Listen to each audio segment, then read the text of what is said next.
I would like to call tonight's meeting of the Takoma Park City Council to order. Would the clerk please call the roll?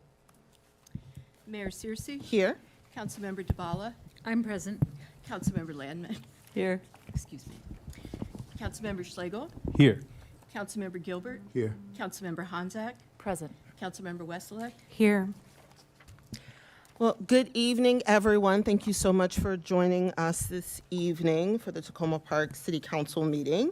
In terms of the agenda this evening, we will begin with a proclamation in recognition of February the 23rd as Lee Jordan Day. We will then have a legislative update, followed by comments. But this evening, our voting session includes the second reading ordinance amending the Takoma Park Code to expand the homeowner property tax credit program, and the first reading ordinance amending Takoma Park Code Chapter 14.12 noise. We will have 3 work sessions this evening. The first is authorization to expend grant funds for the Maryland Facade Improvement Program. The next is discussion of resolution updating the status of recommendations to the council by the Task Force to Reimagine Public Safety. And the last item is a discussion of resolution affirming support for employee access to stress management and peer support services without fear of retaliation. And so I will begin by reading our proclamation in recognition of Lee Jordan Day in Takoma Park. Whereas we celebrate Black History Month, we take note of the life and accomplishments of Lee Jordan, one of the most influential residents in Takoma Park history. And whereas through his work with youth, including the formation of the first integrated sports program in Montgomery County, Lee Jordan was a mentor, role model, and an inspiration across racial lines, leaving an indelible mark on generations of Takoma Park children, both Black and white. And whereas as a leader and advocate on behalf of Takoma Park's African American residents, he played an important role in the forging of a resilient Black community in the face of racial discrimination and economic challenges during the period of segregation and the decades that followed. And whereas while a custodian at all-white Blair High School from 1935 through 1946, and then at Takoma Junior High until 1973, Lee Jordan, affectionately known as Mr. Lee, ignored racial distinctions and as a volunteer began coaching white boys to play sports, and in the meantime organized teams of boys from the Black community across Takoma Park. And whereas Lee Jordan deliberately and successfully overcame racial divisions by integrating Black and white players on the same sports teams, and in 1953 also welcomed girls onto previously all-boys teams as part of the pioneering Boys and Girls Club he founded. And whereas students under Mr. Jordan's guidance gained confidence, improved their skills, and learned leadership to the point that one of them, Sonny Jackson, enjoyed a long baseball career in the major leagues. Others, such as Morgan Wooten, the legendary coach at DeMatha High School, followed in his footsteps or became school principals, and Tony Duvall became Takoma Park Police Chief. And whereas Lee Jordan's work to break down racial barriers also recognized as a primary influence in the peaceful integration of Takoma Park schools after the Supreme Court ruling, and many of his players went on to fill the baseball, basketball, and football rosters of the newly integrated Blair High School in subsequent years. And whereas Lee Jordan advocated on behalf of the Black community for city amenities such as streetlights and paved roads that led successful campaigns for a playground where Black children could play ball and families could gather, and for the construction of the Hefner Recreation Center, which became a gathering place for African Americans in Takoma Park and nearby communities. And whereas in recognition of Mr. Jordan's life's work, the athletic field at Takoma Park Middle School was named in his honor in 1981, and he was posthumously inducted into Montgomery County Human Rights Hall of Fame in 2006. And whereas in 1983, the city of Takoma Park proclaimed February 23rd as Lee Jordan Day to mark his accomplishments. Now, therefore, I, Talisha Searcy, Mayor of the City of Takoma Park, do hereby proclaim February the 23rd as a day to be honored each year as Lee Jordan Day. And so with that, I want to check to see if our legislative advocate, Ann Seacott, is available. Hello, Ann. Good evening. How are you? Doing well. Good evening, everyone. Wanted to let you know we've had a busy week.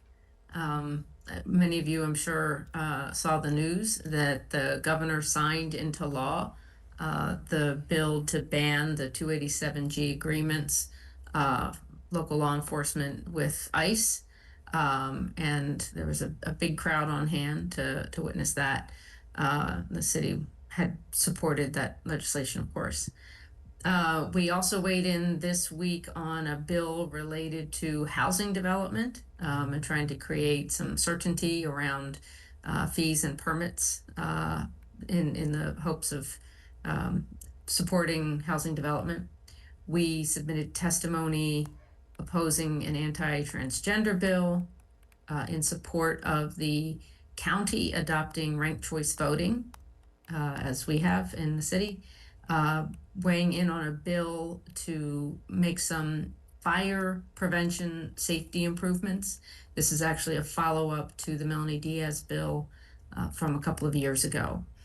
So these are some of the implementation steps that require legislation. And we also are supporting our sister municipalities, Gaithersburg and Rockville, in their desire to have the stop sign camera pilot that Takoma Park has.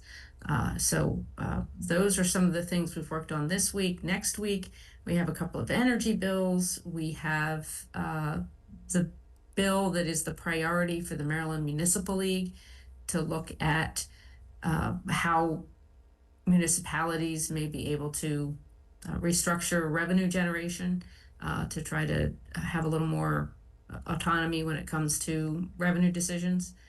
And we will also have the House hearing on the good cause eviction legislation that we've been working on for so many years. So that's a sneak peek for next week. Excellent. Thank you so much, Ann. And I will be, I guess, in Annapolis a couple of times next week alongside MML in support of Delegate Wilkins' bill to establish a task force to really look critically into how municipalities are receiving their revenues and to come up with options for future consideration for the state. And then also will be there for good cause testimony. So it'll be a very busy time next week in Annapolis. Just want to check to see if any of my colleagues have any items or questions for Ann. Okay, seeing none. I do just want to thank again Deputy Chief Philippos for going down to Annapolis in witness of the governor's signature of the elimination of the 287G program within the state of Maryland. So I want to thank the deputy chief for being there in support of the city for that. And always want to thank our working group, Councilmember Landman, Dabala, and Weselek for all of the work that they're doing behind the scenes to comb through the many bills that are currently in play right now in Annapolis. And so we really appreciate all of the work that everyone is putting in. All right. And so with that, Ann, thank you so much. Thank you all. Excellent. And so, I forgot to go through the rolling agenda, so I'm going to do that.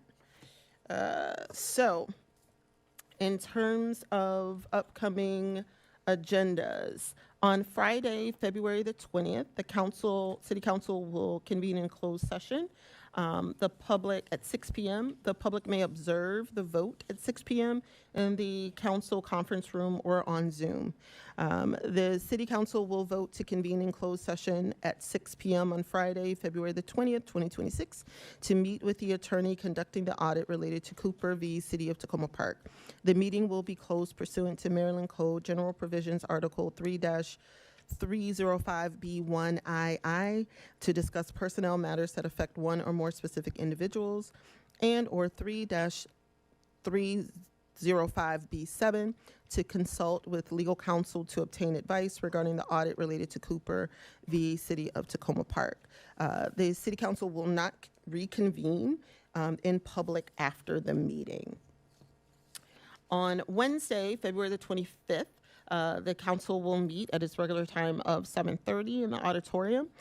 We will start with our legislative update from Ann Seacott, our legislative advocate in Annapolis. We will have a couple of presentations that evening. The first is the Grants Review Committee report on food insecurity reduction grants and recommendations for FY 20. Wait a minute, that's today. Hold on. Let me make sure I have the right one. All right, hold on one second. Do you have the one in color? I have the one in color. But it starts for the February the 18th, not the 25th. Oh, no, I'm just trying to check. So today is the 18th. Right. I just want to make sure I have the right one. All right, let me just check. Give me 1 second. I got a new one right before this meeting. Yeah, Is this the right one? yeah, for the 25th. For the 25th. Okay, perfect. I just want to check. All right, so we're going to start over. So for Wednesday, February the 25th, the council will meet at 7:30. We will have our legislative update, and then we will have presentations. The first is the Grants Review Committee report on food insecurity reduction grants and recommendations for the FY27 Community Quality of Life funding priorities. And then we will also have the Ward 6 traffic study final report. That evening, we will have a number of voting items. The first is a single reading ordinance authorizing expenditure of the Maryland Facade Improvement Grant funds for the Takoma Park Facade Improvement Program. The second reading ordinance amending Takoma Park Code Chapter 14.12 noise, resolution updating the status of recommendations to the council by the Task Force to Reimagine Public Safety, resolution affirming support for employee access to stress management and peer support services without fear of retaliation, and resolution regarding council compensation committee recommendations. We will also have a work session that evening, the city council term length discussion. And on Wednesday, March the 4th, the council will meet at its regular time of 7:30. We will begin with a legislative update from Ann Seacott, our legislative advocate. We will have two presentations that evening, the Urban Forest Manager's Report and the Tree Commission Annual Report. And we will have a voting session that evening, resolution regarding community quality of life grant priorities for FY27, and then two work sessions that evening. The first is a code amendment regarding outdoor cafes, and the second is the ordinance approving purchase of 2 replacement pickup trucks and rescission of prior approval ordinance 2025-35. Okay, so thank you all for bearing with me as I got caught up on that. And so with that, we are going to move to our public comments this evening. I just want to, again, just remind everyone to be civil and polite. We have a number of new folks who are here this evening to speak.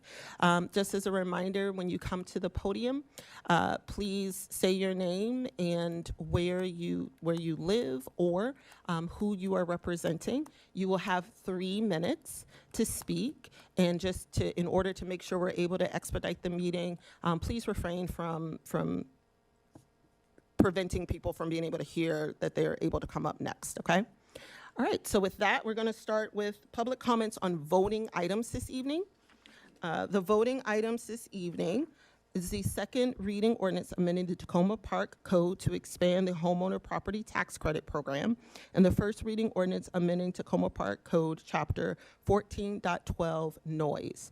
do we have any public comments this evening on voting items? Do we have any virtual comments on voting items? No. Okay, wonderful. All right, so now we're going to move to general public comments. And so this is where you have an opportunity to speak about anything. And let me just get everyone's mics. Okay, all right. I'm just trying to make sure everybody's ready. Okay, wonderful. All right, go right ahead. My name is David Navari from Ward 3 on Sycamore Avenue. I want to thank the council for their time and effort to make the city a better place. I especially want to thank Roger and Jessica for their efforts, for advocating in vain for spending increases to be limited to the inflation rate to reduce the impact to citizens on a fixed income which only increases by the inflation rate. I watched last week's meeting and was amazed what I heard Mayor Searcy say. I reviewed the video to ensure I had heard it right. Clapping for some and not all is not democratic. We need to allow people to feel safe to say what they feel. If I hear more clapping, I will have you removed. I want to make sure everyone feels comfortable. The mayor's contention that if I clap for Paul's comment, it's a threat to Sally and an attack on John because I only clapped for Paul is really nonsensical and an illogical statement. It seems the mayor is gaslighting us as an underhanded device to control inconvenient speech she doesn't want to hear. The hypocrisy of the mayor to say she wants everyone to feel safe while co-facilitating the cover-up of our police department's sexual harassment case is really sad. A $1 million payout to the victim and nobody is held accountable. In my opinion, this mayor's failure of leadership is really embarrassing. On the topic of Takoma Park statements concerning ICE and Renee Good, my daughter Bianca just moved to Minneapolis after graduating from college. My review of Takoma Park's positions and statements on ICE show support for Minneapolis's sanctuary city policies of letting violent criminals back onto the city where Bianca is currently living, and I find that very disturbing. How does it make my daughter safe by releasing these 24 violent criminals who are picked up from Minneapolis? The September 2024 DHS letter to Congress shows that 32,172 known sexual offenders with criminal records were released into the United States by the Biden administration. I work in renewable energy, and our industry has taken a big hit under Trump.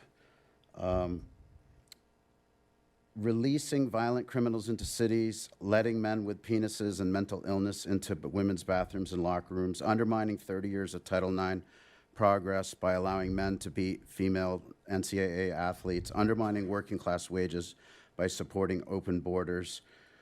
I think the laptop class living in million-dollar homes on the East and West Coast are so out of touch with the majority of Americans that this is the reason that Trump was elected by the largest African-American and Hispanic majority in U.S. history.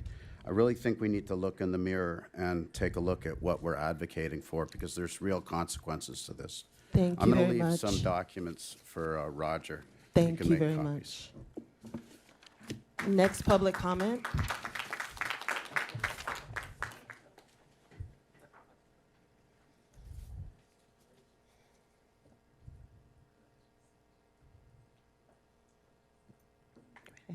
Good evening.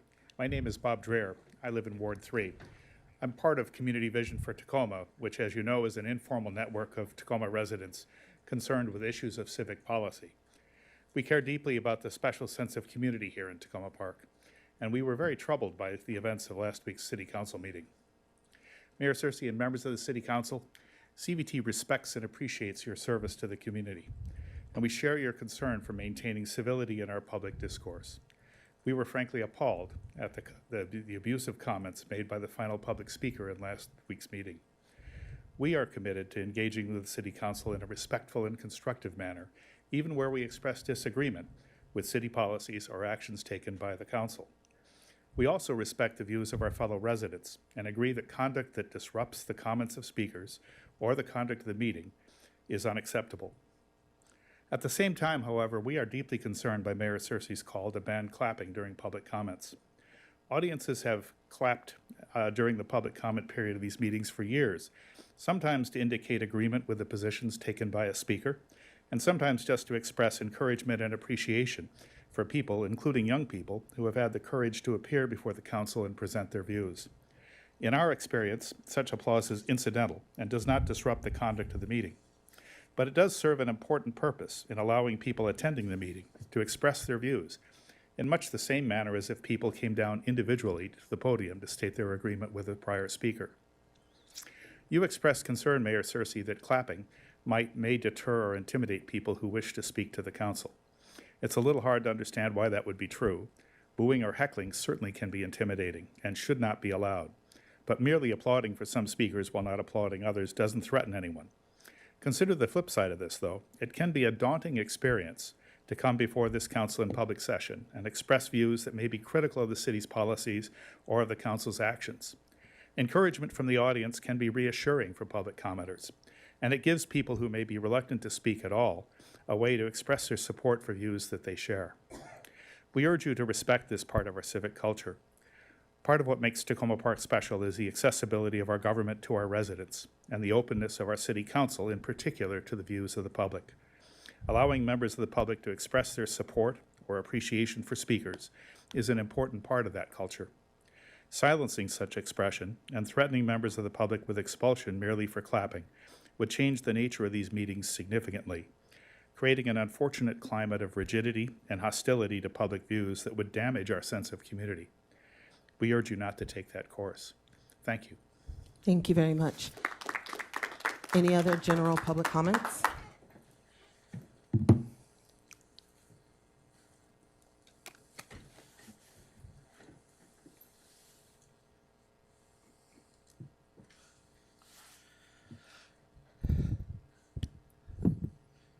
Takoma Park City Council, you claim to be this inclusive, progressive I'm group sorry, of people. can we get your name? No. You can call me good citizen. Okay, I Mr. actually- Shields, I- last week, you came in and you used a lot of profane language. Okay, it's the This- First this- Amendment. Shut the this- f- up and let me speak. This event is recorded, and I am Great. asking you, You're asking me, to not, What you didn't do is offer any prohibited words. Are there topics off conversation? Because what we're here to speak about is the corruption of two people you've already you can commended. do that, Mr. Shields, without Deputy using Chief- profane language. So And, I don't have the First Amendment here. Again, the rules are clear. Can you just let me A ru- speak, please?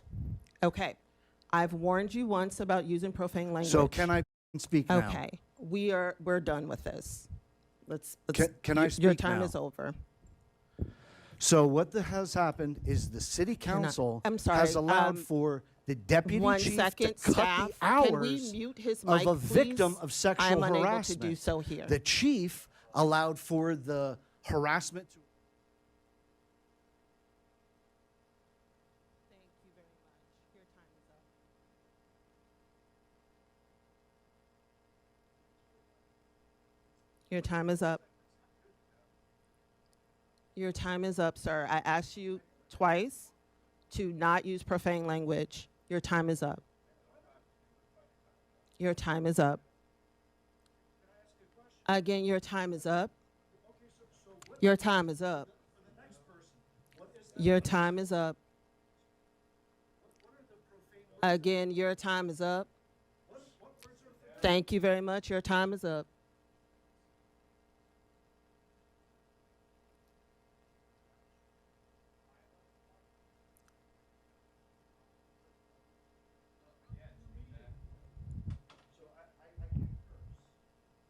Your time is up. You were warned.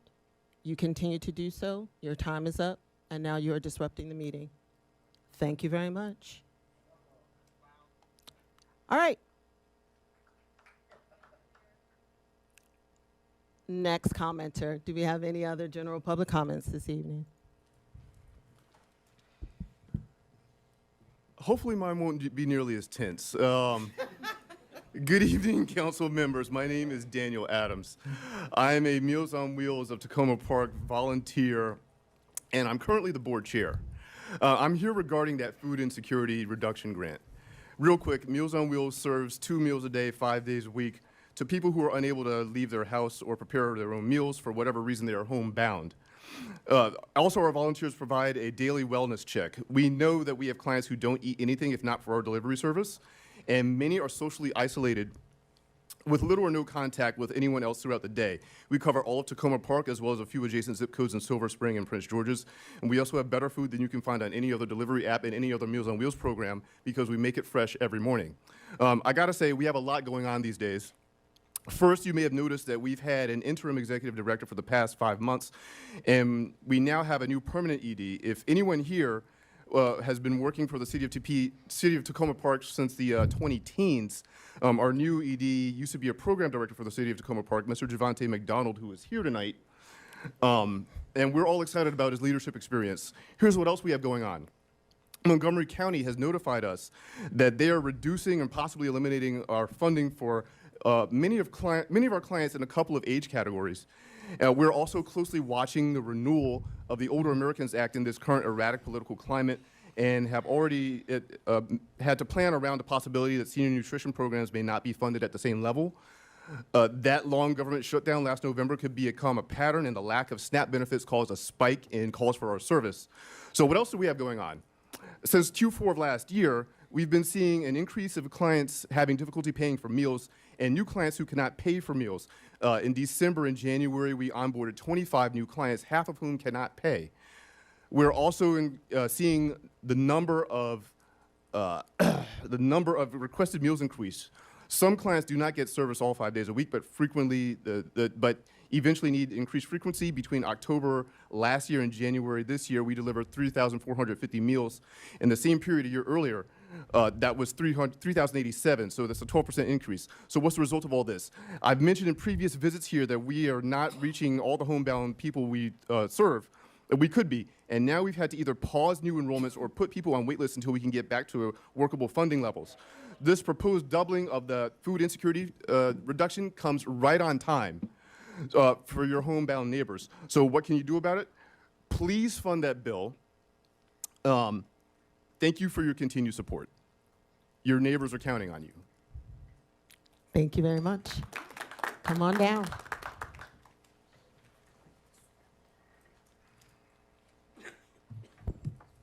Hello, Mayor, Council. Thank you for allowing me to be here. My name is Kent Sovine. I'm the Executive Director of CHEER, and we've had a long history of working with Takoma Park.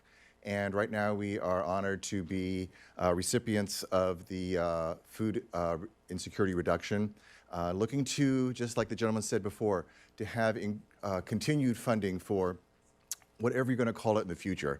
I know it's going to be the community life or however it's going to be for Physical 27.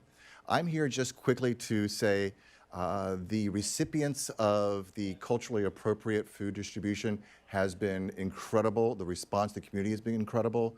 The growth of the community through that has been very exciting to see. So I'm not going to talk long. There's a few here are going to talk to about what they experienced themselves. So I'm going to go ahead and pass it on to Gigi. She is our director of this particular program. So I'm going to have her go ahead and talk, and then there'll be several following on how it's impacted their lives. Thank you. Wonderful.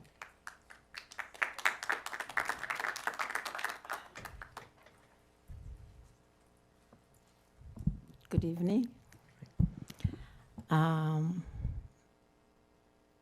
Good evening, Mayor, honorable council members. My name is Gigi Mashisha.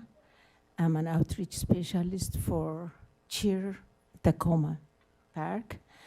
Today, I'm trying to say something about the culturally appropriate food distribution. And I have groups here, Ethiopians, Eritreans, African Americans, and Latinos. This program is inclusive. It's amazing, reaching out those who are not reached. saying this. Every day, I sit with residents, go to work, care for families, volunteer in our community, keep this city running. Yet, still the same painful words. I don't know how I will afford food this week. I meet elders choosing between medication and groceries. I also meet African Americans, Latinos, Ethiopian, Eritreans, and many. I meet immigrants, long-term residents in Takoma, women, men, all contributing to Takoma Park City, yet struggling quietly. They are resilient. Some cannot navigate complex systems because of language barriers. They are left behind. When families receive pre-packed food boxes with unfamiliar items that do not reflect their culture, health needs, or faith, they feel unseen. That's why we say culturally appropriate food distribution grant is not just food program. It is an intentional equity strategy designed deliberately to reach diverse community members, elders, immigrants, and most needy. Through this program, residents receive vouchers to shop at trusted local stores that reflects their culture and language.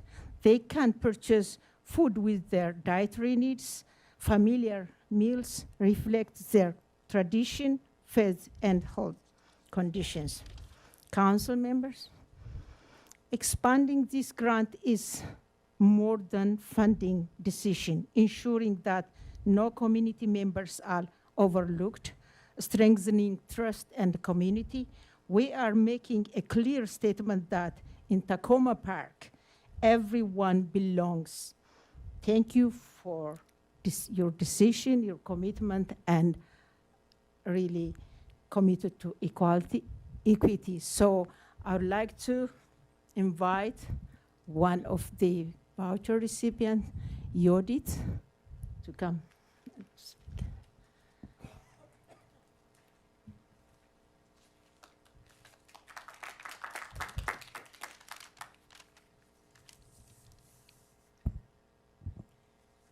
Thank you. Good evening, Mayor and honorable councilor members. My name is Yodit Ephraim. 1 year ago, I am arrived from Ethiopia with my special needs child. So everything was new. And I was overwhelmed and afraid and no job. Before 7 months later, I joined CHEER organization. Through family wellness and digital literacy training, and through GG Caring membership and follow-up, I found guidance, confidence, and hope. Thank you. The cultural appropriate food voucher were more than food. They were dignity, they were stability. For 5 months, they helped me and feed my child during our most difficult time. From the bottom of my heart, thank you so much for supporting families like me. I humbly please ask you to continue this program so other renewal arrival mothers and children can also have hope. Thank you again. God bless America and American people. Thank you. Thank you very much. Other general public comments?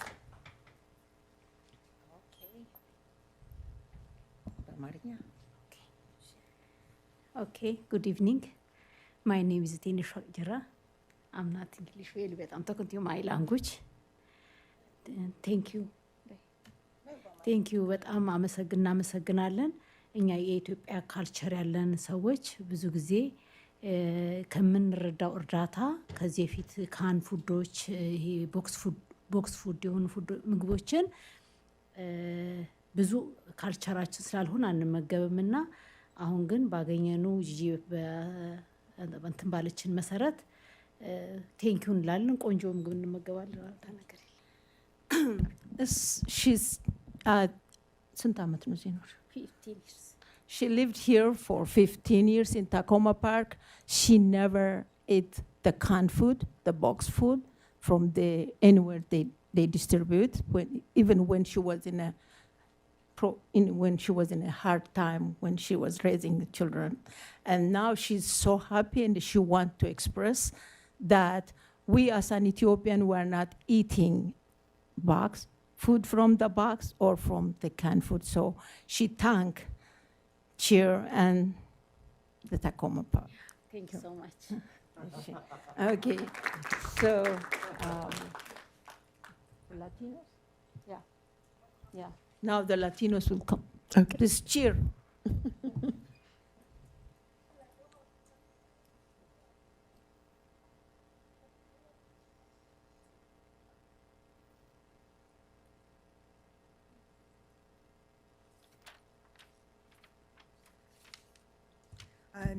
I'll be here to interpret. Buenas noches, mi nombre es María Sagastume. Yo vivo en 704 Gilbert Street, apartamento 1, Takoma Park. So good evening. My name is Maria Sagusteme. I live at 704 Gilbert Street, apartment 1, Takoma Park. Muchísimas gracias por darme la oportunidad de compartir lo que el programa del voucher, la Mega Mar, me ha ayudado. Thank you so much for being able to, for me to be able to share what this program with Megamart has been able to do for me. Cuando me llamaron de Cheer, me dijeron de los vouchers de comida, yo me puse muy contentísima porque fue en el mes de diciembre, justo para hacer mis comidas en diciembre. Y entonces disfruté toda esa comida y mi hija también porque soy madre soltera, que trabajo, pero en estos tiempos que todo está tan caro, cuesta mucho, tiene que hacer un balance para que te alcance el dinero. I was so thankful because the voucher program came to me during December, just in time for the Christmas season, and I had lots of things to buy, and I'm a single mother, and things were very difficult for me, so I was very happy to have this extra support at this time. Y también, bueno, eso nos ayuda porque a veces no nos alcanza porque la renta y todo, y como muchas que residimos en esta ciudad de Tacoma, no ganamos el mínimo. Entonces, esto nos ayuda muchísimo. Entonces, a mí me ha ayudado por comprar pollo, todo lo que a mi niña le gusta, y yo muy contenta, muy emocionada. Y me gustaría que siguieran dándonos la oportunidad de ayudarnos con este programa, que es muy beneficioso para nosotros que lo necesitamos. I was able to use the vouchers because it's very difficult for us. We work, but we don't get a lot of money.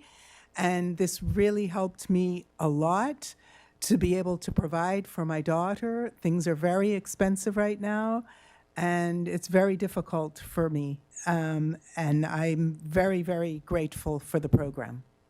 Muchísimas gracias, y que me gusta vivir en esta comunidad porque siento que la comunidad siempre nos está apoyando, y muchísimas gracias. And thank you so much. I love living in this community. I think that the community really helps and supports us.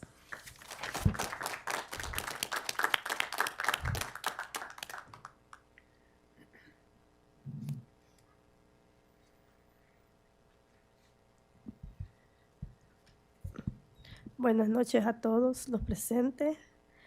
En esta noche, pues, vengo a dar mi testimonio, lo mucho que ayudó lo que dieron del programa Share. Los vouchers, la verdad, una gran bendición para nuestra comunidad contar con eso y agradezco. Vivo en Takoma Park, 8500 Greenwood Avenue, Takoma Park. Ay, disculpe que estoy un poquito nerviosa, pero bueno. Agradezco porque la verdad fue una sorpresa cuando a mí me tomaron en cuenta. Es un privilegio pues contar con eso en estos tiempos difíciles. Soy madre soltera y la verdad que fue una gran bendición y ojalá que podamos seguir contando con eso. A veces vamos a agarrar cajas, pero no contamos con el privilegio de poder escoger, ¿verdad? Como los vouchers, que fuimos con mi hijo y él agarró pollo, crema, todo lo que es proteína, pues es muy bueno para nosotros y con los vouchers los podemos adquirir. Fue muy fácil y les agradezco, pues gracias y pues esperemos seguir contando con eso. Gracias. Thank you so much. I'm so grateful for this program. My name is Juana Robles, Sorry. and I live in Takoma Park. ¿Cómo se ve? I didn't catch her address, but we can get it later. She's also a single mother, and her son was so pleased to be able to go into Megamart and buy cream and chicken and lots of sources of protein. It's very difficult sometimes to be able to make things work, and she's just so grateful that she lives in Takoma Park and that she's able to receive this wonderful benefit, and she's just very, very pleased. Thank you Sí. so much. Gracias. La verdad, los beneficios son muy buenos. And she also mentioned that she particularly likes the fact that she can choose what she needs with this program rather than receiving like a bag or a box of something that's already put together for her. She doesn't always use all the items in a box. Pues gracias a todos y que Dios me los bendiga. Gracias. Thank you so much. Thank you. Do we have any other general public comments this evening? Come on down. Don't be shy.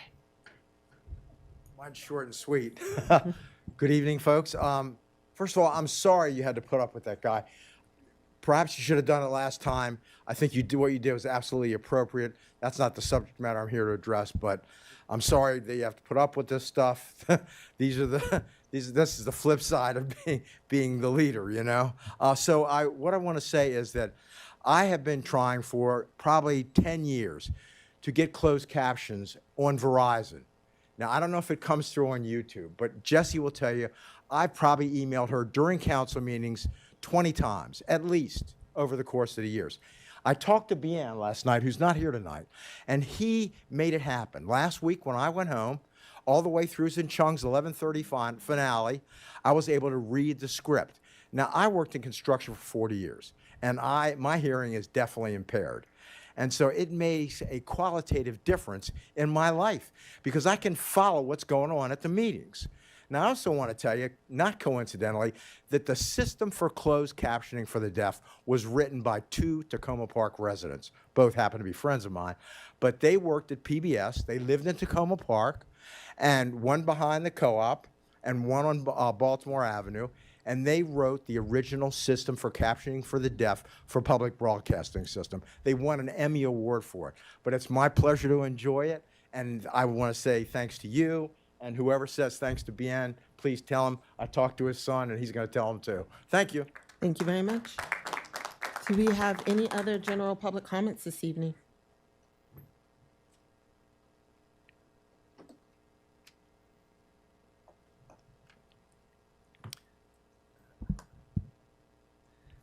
Good evening, Madam Mayor, City Council, and City staff.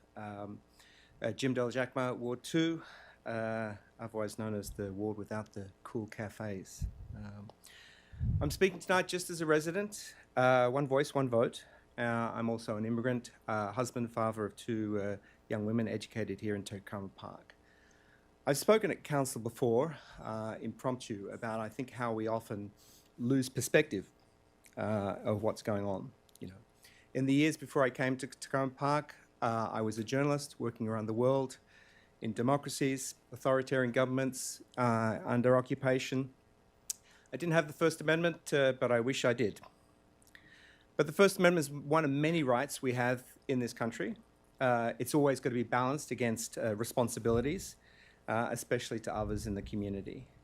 And no right, even if it's given by law, functions in a vacuum without norms, standards, and values, some of which have been lacking today.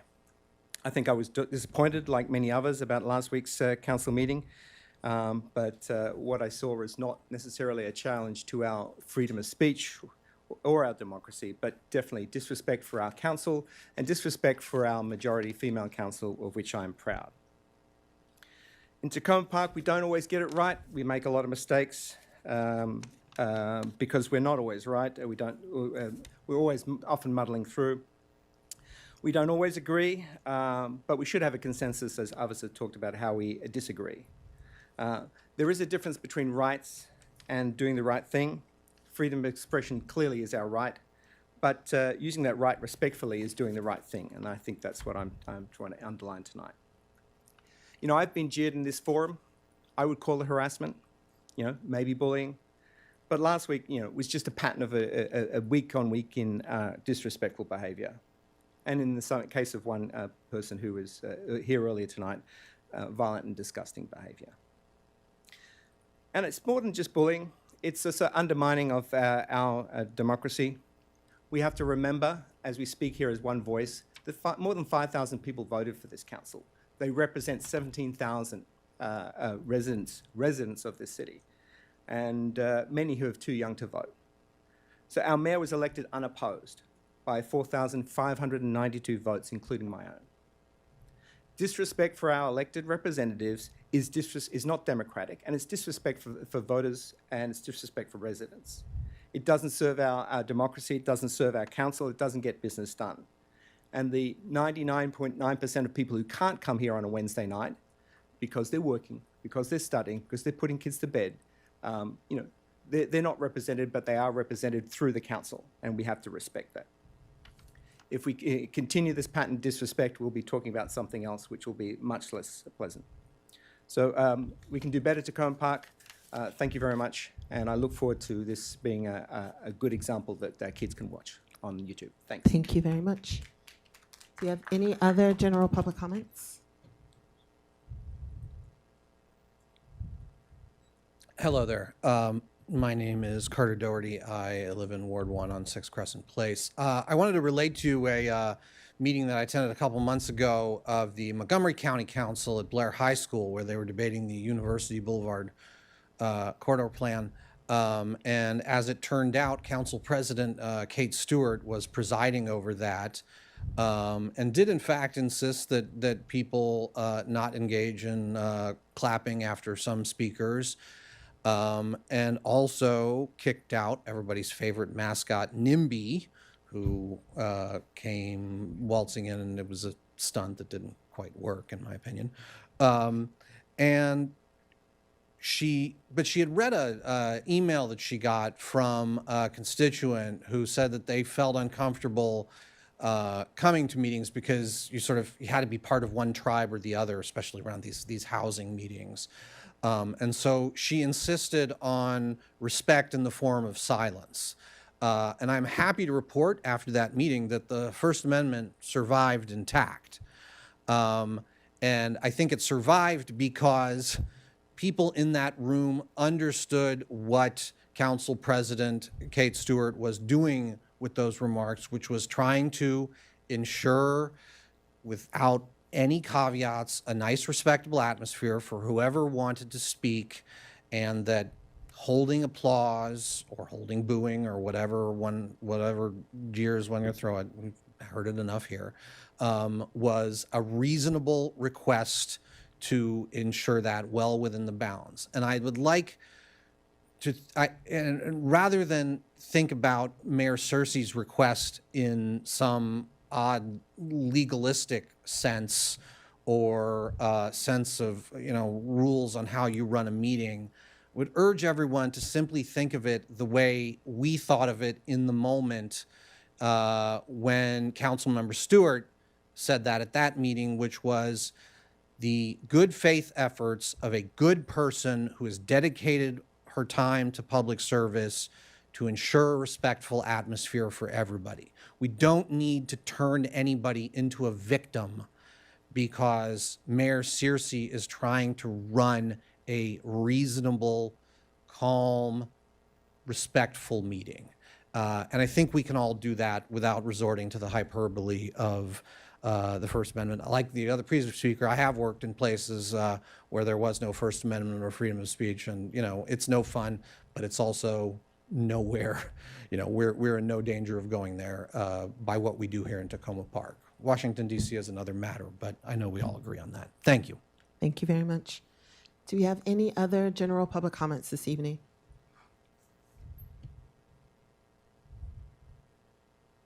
Good evening. Shayna Fulcher, Ward 1. I'm a fan of not saying something that someone else has already said better.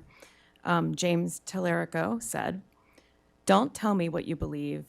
Show me how you treat other people, and I'll tell you what you believe."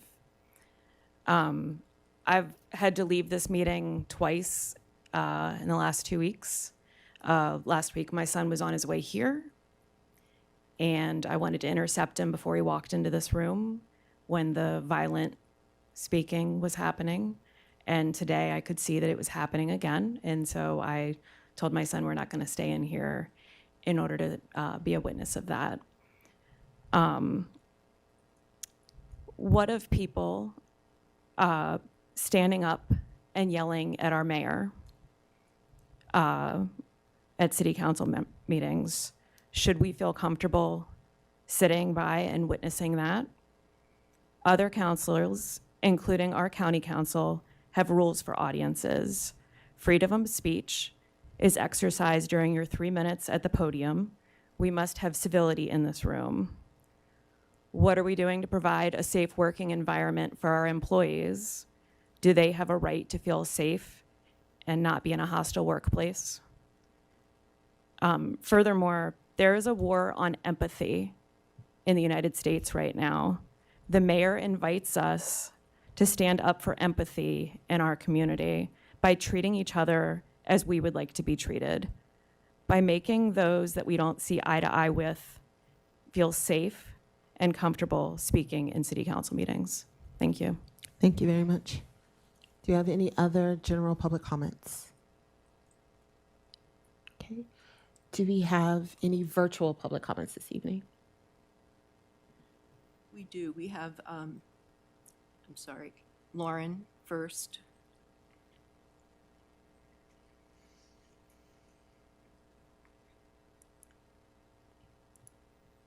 All right. And then Kelly. Okay. Thank you very much. Lauren, if you're speaking, we can't hear you.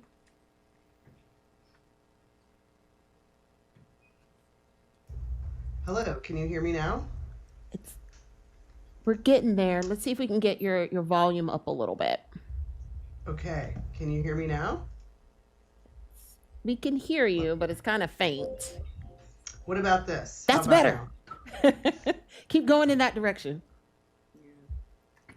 now? Okay, this may be the limit. Okay. For I think we can make that work.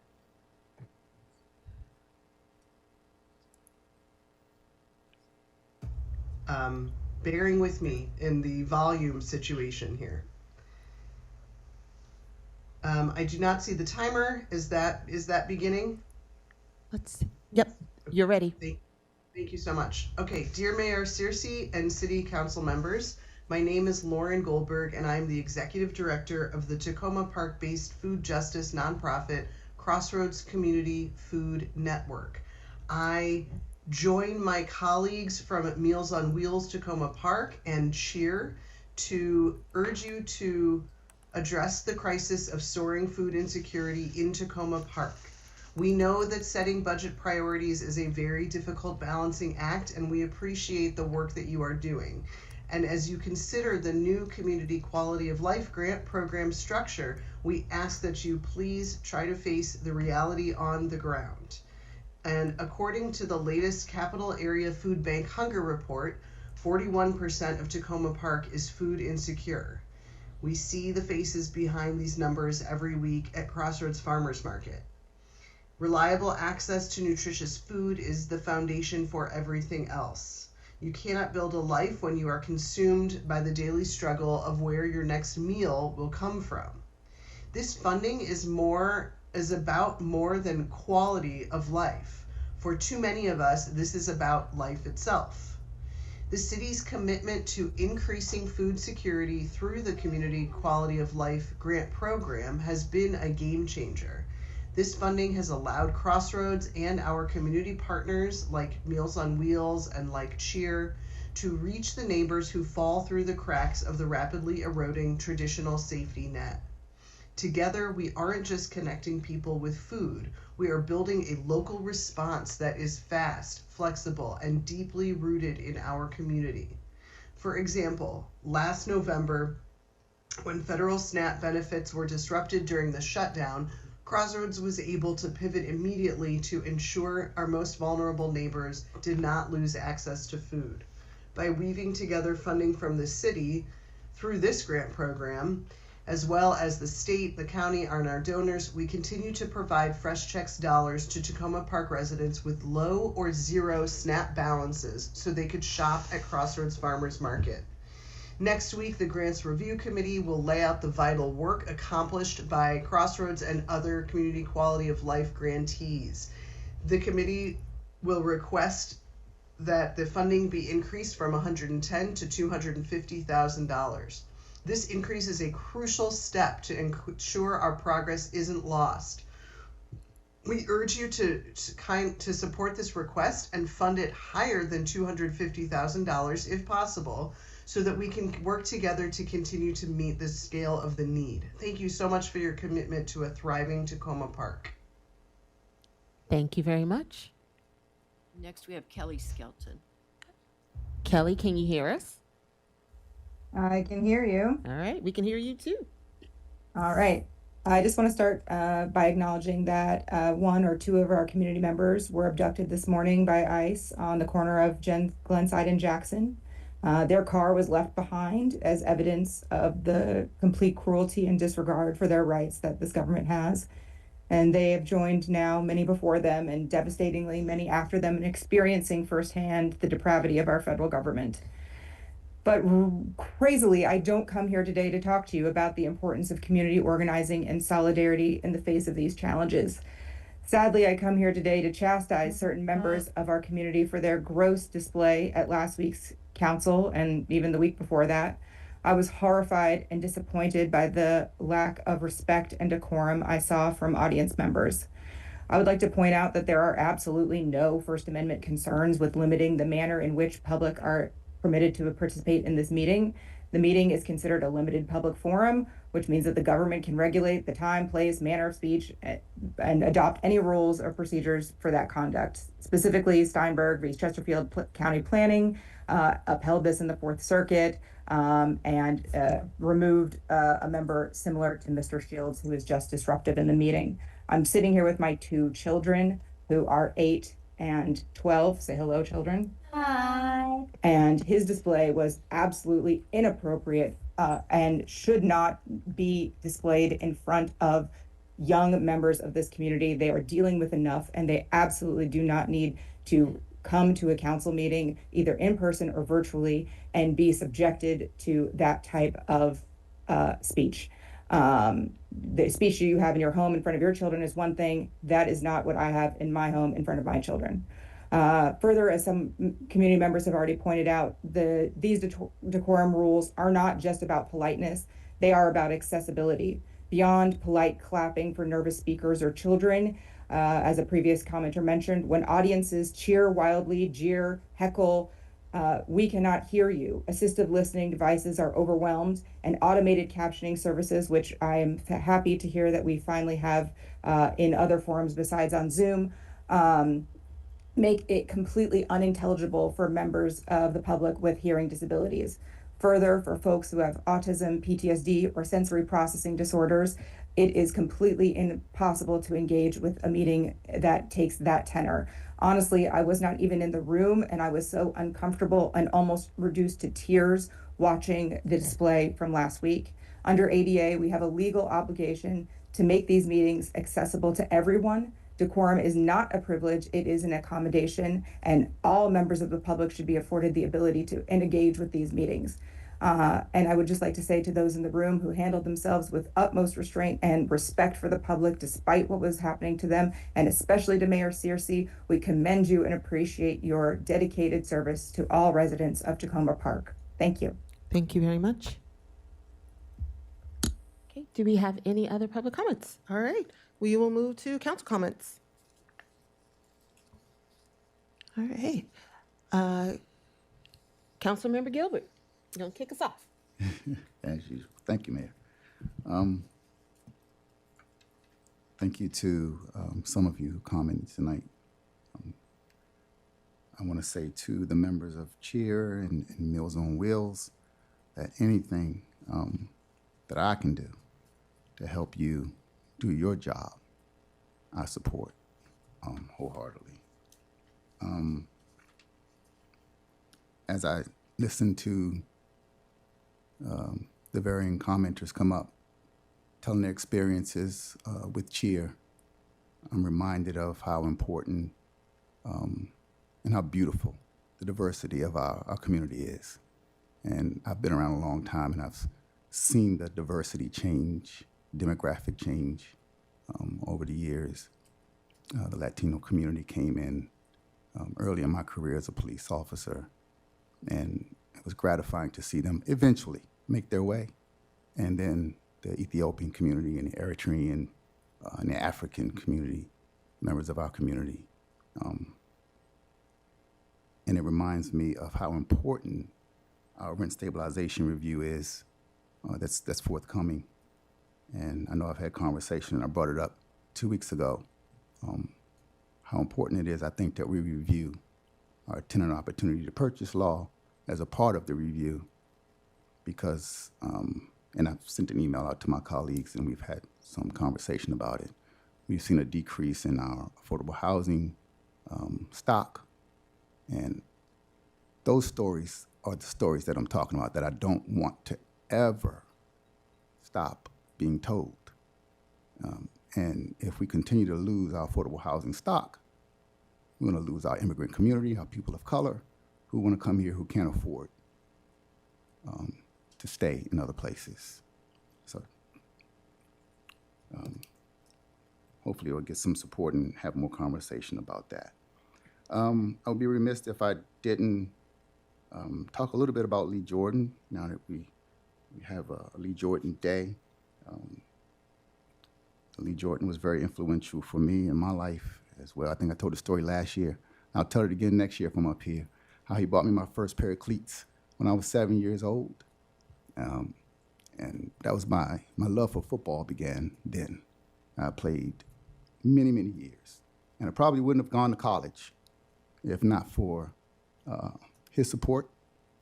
And there's so many more of people that I grew up with who grew up under his tutelage and his support, and he handpicked, father figures for us to guide us and lead us in the community. So continue to rest in eternal peace, Lee Jordan, and thank you for your service to our community.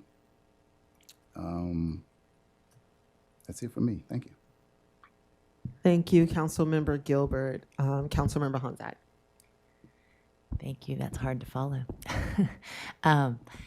I think I just want to say welcome and thank you. I'm sorry that my colleagues from Cheer are no longer with us except for Mr. Sovine, so you'll have to represent. I was going to ask them how to say welcome in Amharic, so I'm going to try my Google Translate, and everyone can laugh at me.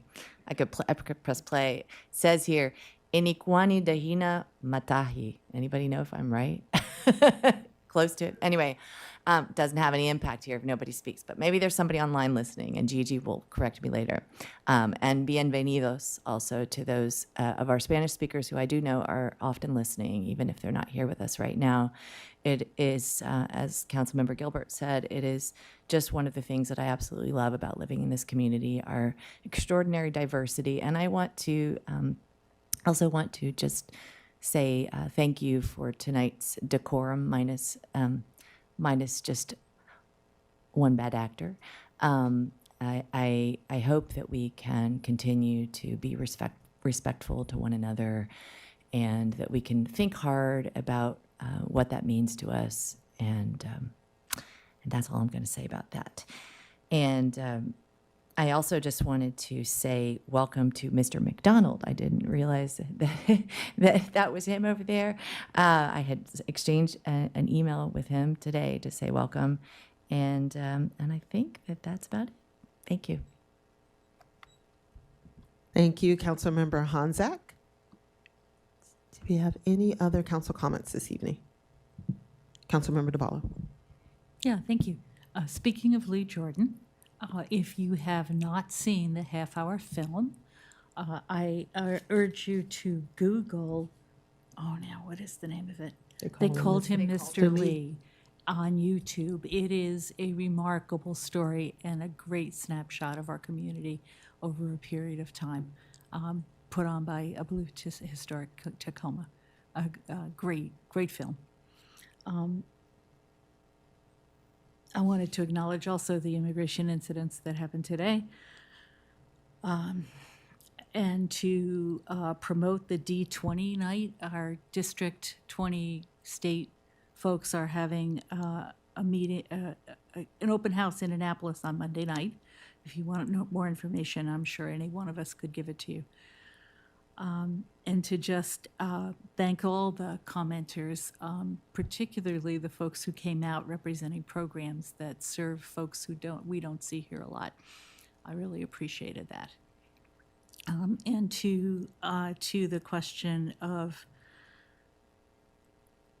civility in the audience,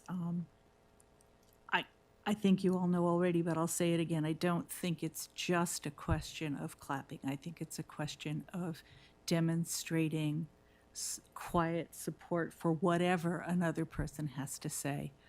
And I think it's a question of civility and respect for the rules of the road here. And that's it for me. Thank you. Thank you, Councilmember DeBala. Councilmember Landman. Briefly, thank you very much to the speakers from the groups in Takoma Park that are helping us to cope with a horrifying level of food insecurity in our community. To hear that 41% of the people who live in Takoma Park are experiencing food insecurity is a wake-up call that is it's just beyond terrible to consider that in a country with the kind of wealth that we have, that we would be facing that. And I feel lucky that we have the option of considering devoting additional resources to this program. I think there's a great deal of support on this council for continuing to work with the absolutely amazing organizations in our community that help their neighbors. It is unfortunate that we as a community have to step into that role as much as we do, because other elements of our government are failing us in that regard. But I'm very grateful that the people that spoke here tonight are here for us, and proud of our programs that provide culturally appropriate food, which is another hallmark of Takoma Park, looking for another way to show that everyone is welcome and that everyone belongs.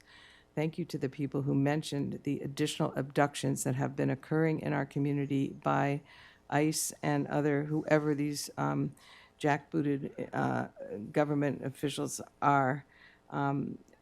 We face the prospect that could continue and could get worse. And so I, once again, want to thank the members of the community who have stepped forward to help us address those challenges, and look forward to a collaboration between the city government and community volunteers to figure out the best way that we can collectively support those community members who have been directly affected, and try and keep the impacts on them and their families within reasonable bounds to the degree that we can help them. So it's a tough time for everybody who is impacted and those who are trying to help them, and we need to keep our spirits up. So thank you. Thank you, Councilmember Landman. Councilmember Schlegel. Thank you. Thank you to the members of CHEER, Meals on Wheels, and Crossroads Community Food Network. Each of the speakers was very moving and informative, and I hope that I can amplify this in the update that I send out of the gravity of the situation and the size of the need. I do feel that what makes it important that we are an incorporated town is that we can be flexible in responding with assistance like this when sources like the federal government fail us.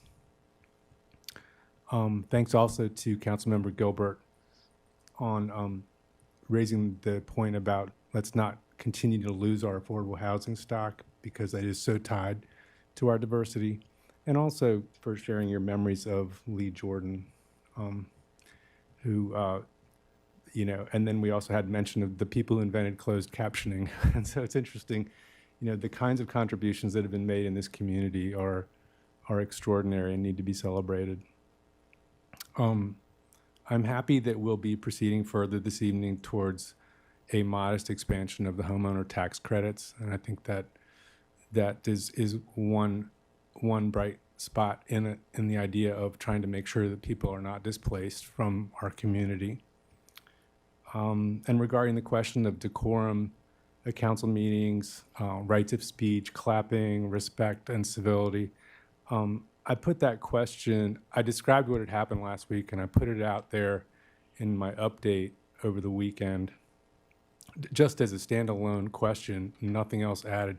And I've gotten over 100 responses. It really struck a chord. I haven't even been able to read and process all of them, but I will do that and share them with my colleagues. But just on cursory glance, yes, there are many people who would like to reserve the right to applaud in a positive way, but there are also quite a few people, like if there's 100, I'd say there's 2-3 dozen who feel very strongly that it's appropriate to just have silence and respect for each speaker in that way. So, and certainly in regard to what happened last week and this week with this reprehensible speaker, I totally agree that the mayor, as the presiding officer, has the right to maintain decorum at a meeting like this. So thank you. Thank you very much, Councilmember Schlegel. Councilmember Westlake. Thank you. I want to thank all the folks that were here tonight. It was really great hearing the stories from so many folks. It makes me really proud of our city and what we're able to do to support the kind of programs that are really helping some of our residents most in need. So thank you for that. I want to thank the folks that came out to speak in favor of us having more civility at our meetings.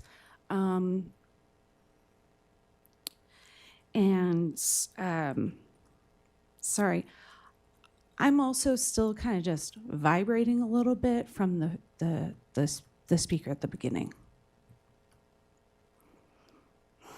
I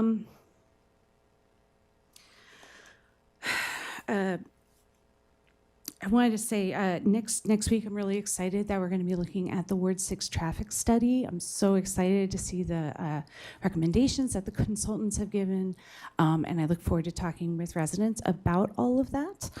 And lastly, I wanted respectfully, Councilmember Schlegel, I believe the question you posed in your newsletter was, should clapping be allowed, roughly?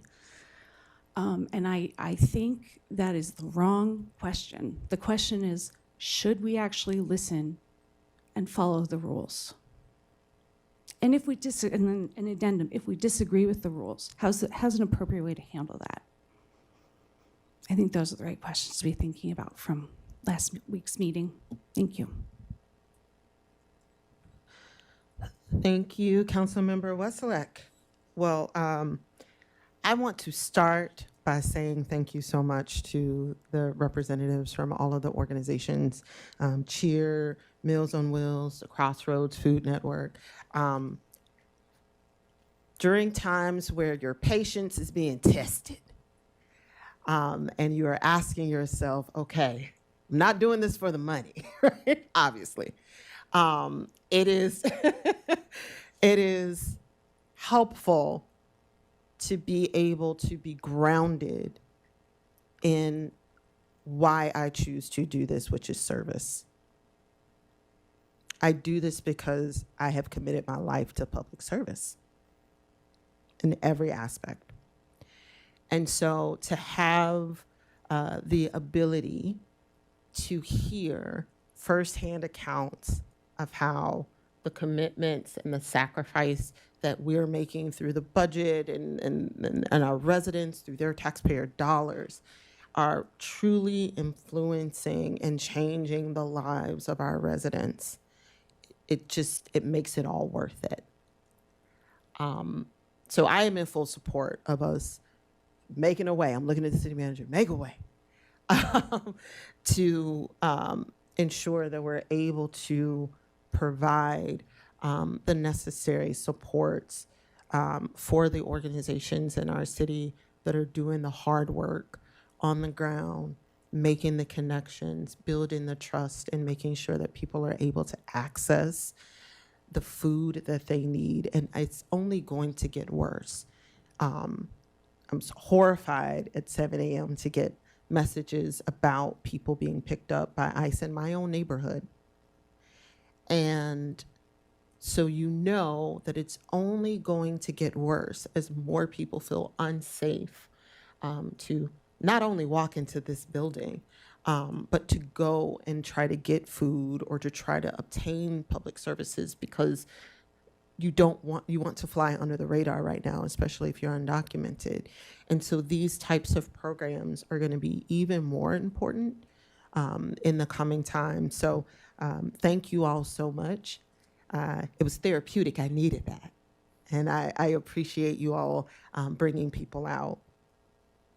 In terms of what occurred, in terms of the clap versus not clap, which I think is a gross oversimplification of what occurred, I agree with Councilmember Wesselak. It is a question of, do you listen to the mayor or not? Do you respect my position as mayor or not? It is very easy to point to the last speaker, which is most egregious. But before that individual had the opportunity to take the podium, I was called a dictator. I was heckled. There were speakers at the podium that were heckled by members of the audience, where they stopped because the person speaking behind them was speaking so loudly that they heard them.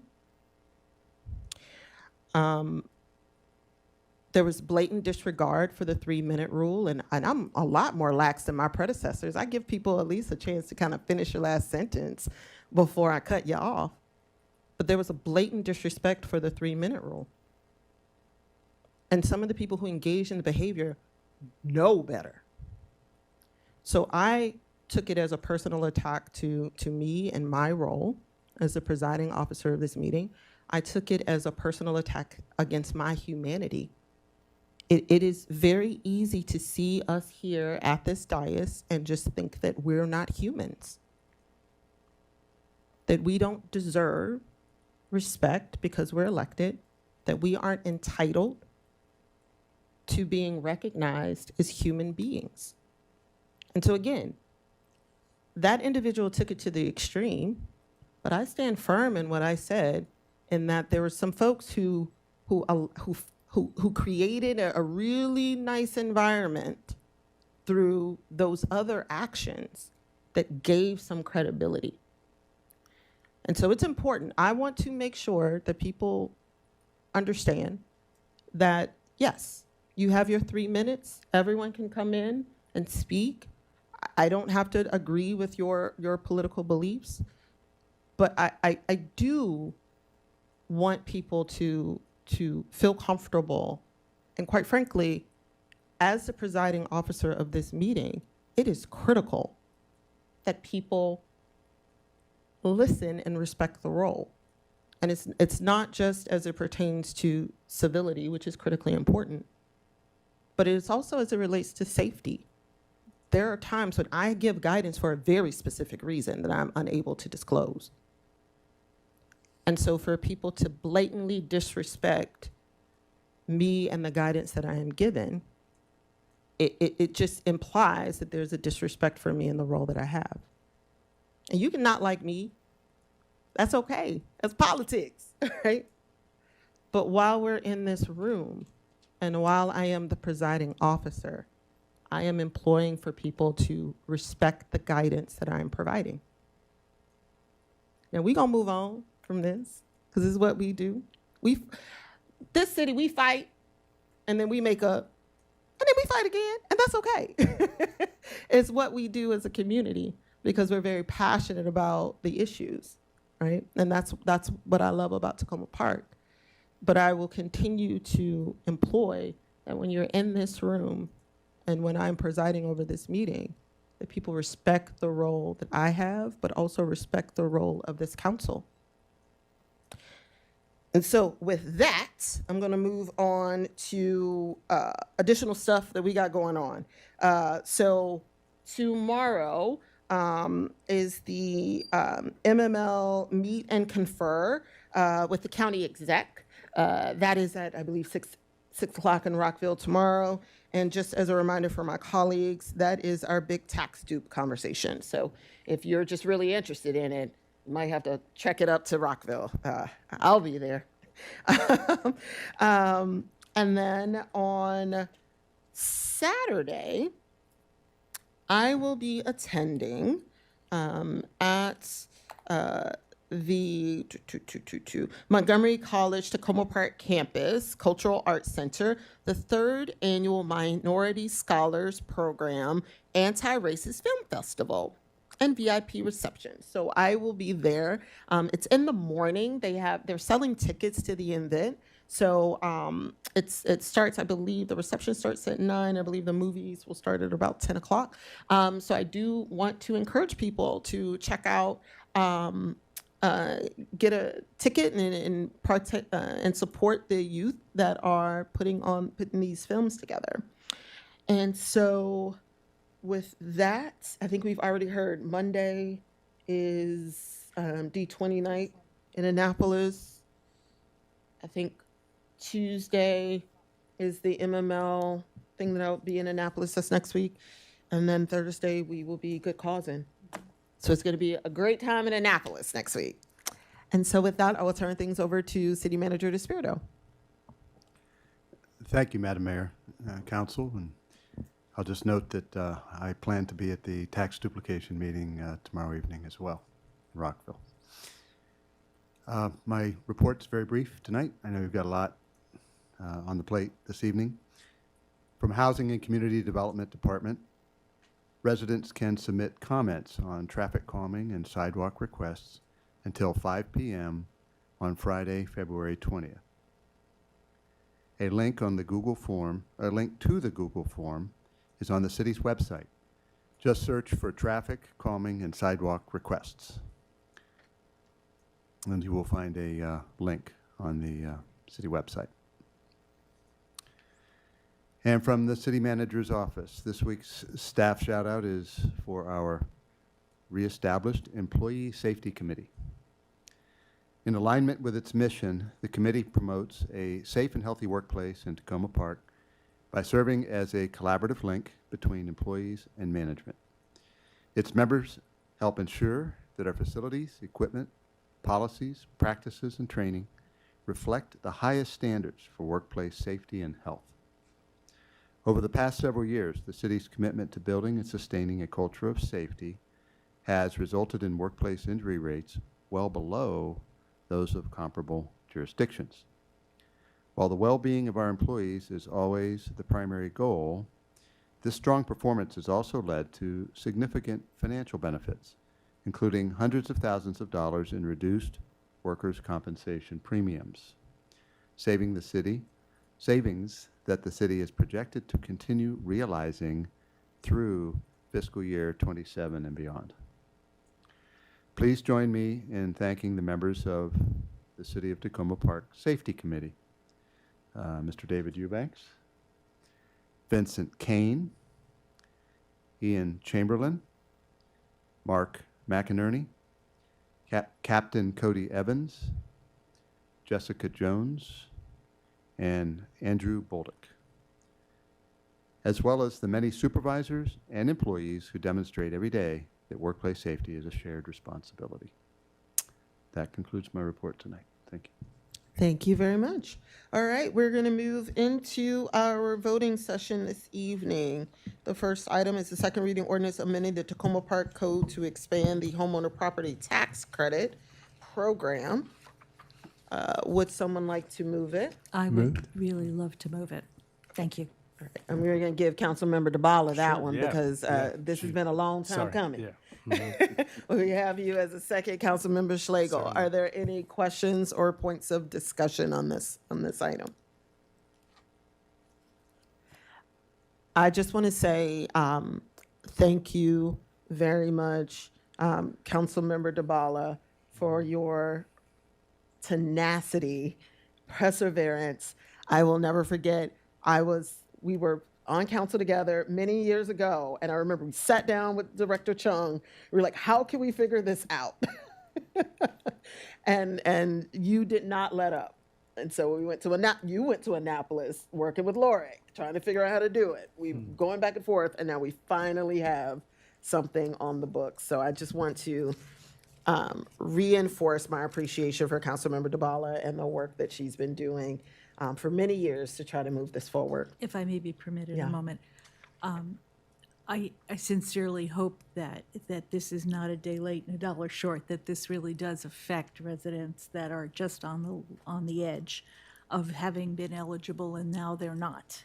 And so I would urge the city staff to, as much as possible, get the word out that there are, yeah, I'm looking at you, Director McNally, to get the word out to residents who might be able to benefit from the change, as small as it might be.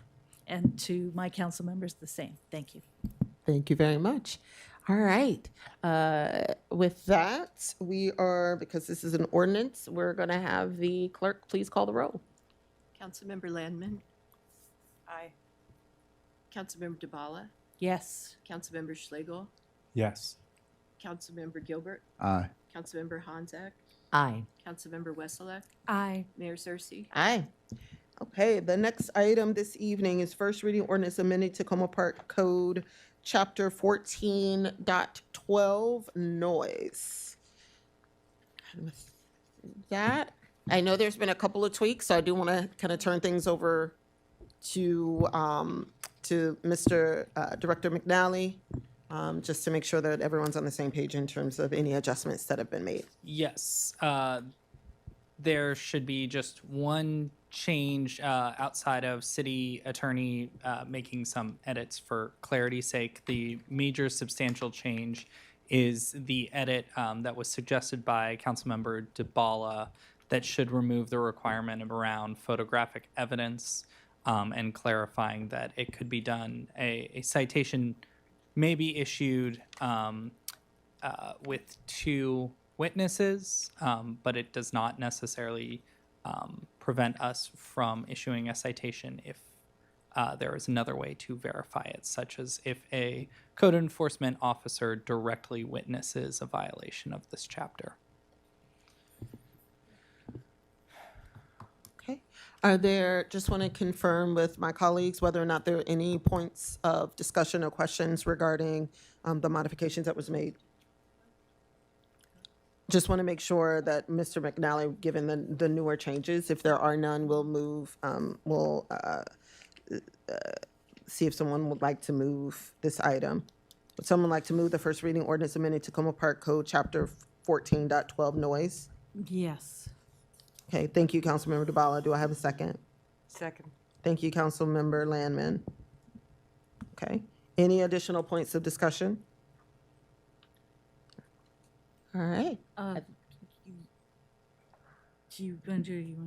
So there were a couple of questions during the week from council members. Let me get a little closer to the mic. About the specifics of how the leaf blower portion of this is gonna work. I talked to the city attorney today and I sent a note around to the affected parties, which of course, it being a little late, people didn't necessarily have time to read. So I'm just gonna bear with me and I'm gonna just summarize what it was as soon as I find it. So there was concern I think this is it. There was concern about attestation versus witness and whether this was literally in exactly what the county had or if it was different and if so, why. And there was a couple of questions about process. So the response that I got is that a signed written complaint is an attestation. Yeah, well, I'm not a lawyer, so this was news to me. And that when it gets to the court, one live witness would attend if possible. And that was considered by the city attorney to be legally sufficient. He did advise that in contrast to the county. So the county noise ordinance requires two signed statements for everything. And they made an exception for leaf blowers. He does not advise doing that for a whole bunch of reasons, starting with, is that discrimination? Is that treating one kind of noise different from another? He was pretty firm on that point and convinced me that this was to not make that slight change that the county made, to leave it the way it's been in both the county and the city up until now, would be fine. And the third point about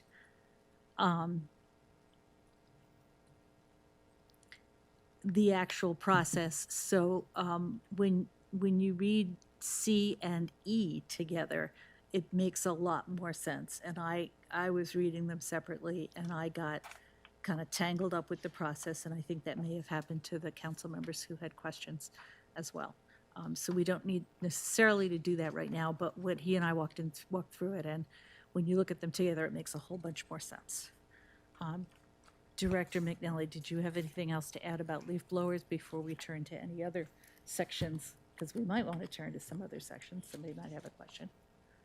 I just want to confirm, Councilmember Dabala, that discussion related to ensuring that everyone was clear in terms of the adjustments that were made on page 10 of 13, where it states that complaints by two witnesses are required to issue citations in paragraph 3 of subsection C of this section, but two witnesses are not required to prove that a person violated this chapter.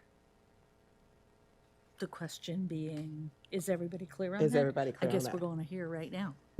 Madam Mayor, I think I want to clarify a conversation I had with Councilmember DeBala, that one of those witnesses can actually be the code enforcement officer. Yes. And so that alleviated some of the concern of concerns. doing away with the, of not paralleling the county's paralleling the county. Yeah. statute. So that's just important to clarify for people. You don't need to go get your neighbor to sign on. The code enforcement officer is sufficient. Great, thank you very much. Okay, just want to check to see if there are any other points of discussion before we call the vote on this item. Okay, seeing none. Sorry, my light must have gone out. I see you here. Do you mind testing it real quick? I just want to make sure. Test. Okay, Yeah. it's testing and your light is on. Okay. Did you have a question? I just wanted to share with colleagues that I had written a couple of questions to our city attorney, Skip Cornbrooks, and I think I'll share your reply with him, and he said that code enforcement has the option of writing a citation or not when there's I believe he said when there's a noise disturbance. So it's not necessarily something that has to be adjudicated further.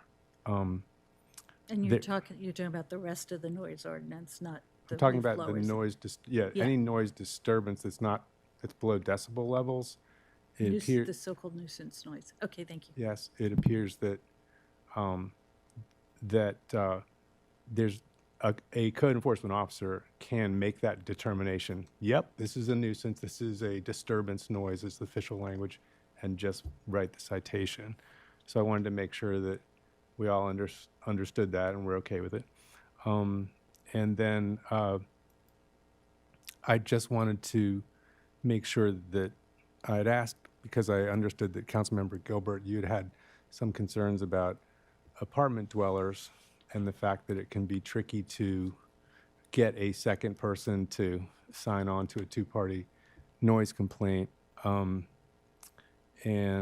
I think in that case, if I'm reading our attorney's opinion correctly, it's saying that the language that applies to events and activities that create a disturbance can also be extended to include even something as simple as someone repeatedly bouncing a ball. It doesn't have to be like a party or a festival or something like that.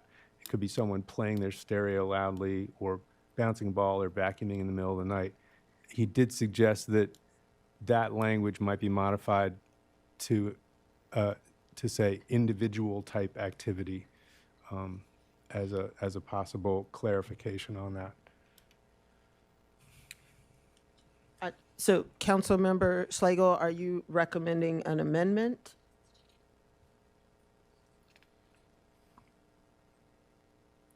I'm satisfied that the word event can be interpreted as an event caused by a single person. Okay. And it doesn't have to Doesn't need fit any the additional- connotation of, hey, I'm hosting an event. Yeah.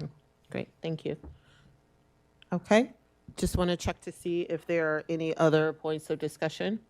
Question. Councilmember Gilbert. Is it my turn? Okay, Yep. so I'm a little confused. Because we don't have a noise board any longer, and I apologize for not having studied this closely before. Who would be reviewing this, and how would it be heard? And I do agree, and we did have this conversation that I'm not sure if two parties are necessary in order for a resident to file a complaint for any noise disturbance, and that having code enforcement or the police, they should be able to be that second party. Yeah. So this the change with a two-party noise complaint, which still exists within the code. There was a how do we handle those if we are dissolving the noise control board, and so the proposed amendment here would create a staff process. So a two-party complaint would come in and into the city, and it would be adjudicated by a code enforcement officer. And then at that point, a determination would be made and then issued, and either a notice of violations, citation, other enforcement action, or a determination that it was not a noise disturbance would be made. And then the plan would be to refer and provide information regarding mediation resources with the county. So not to just simply drop it, but more try to encourage the two parties to work it out.